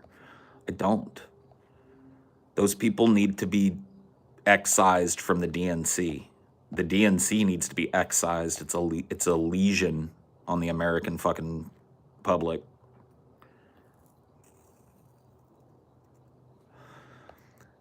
Reject should, embrace could or can. I totally fucking agree, Ty. And with that, I've been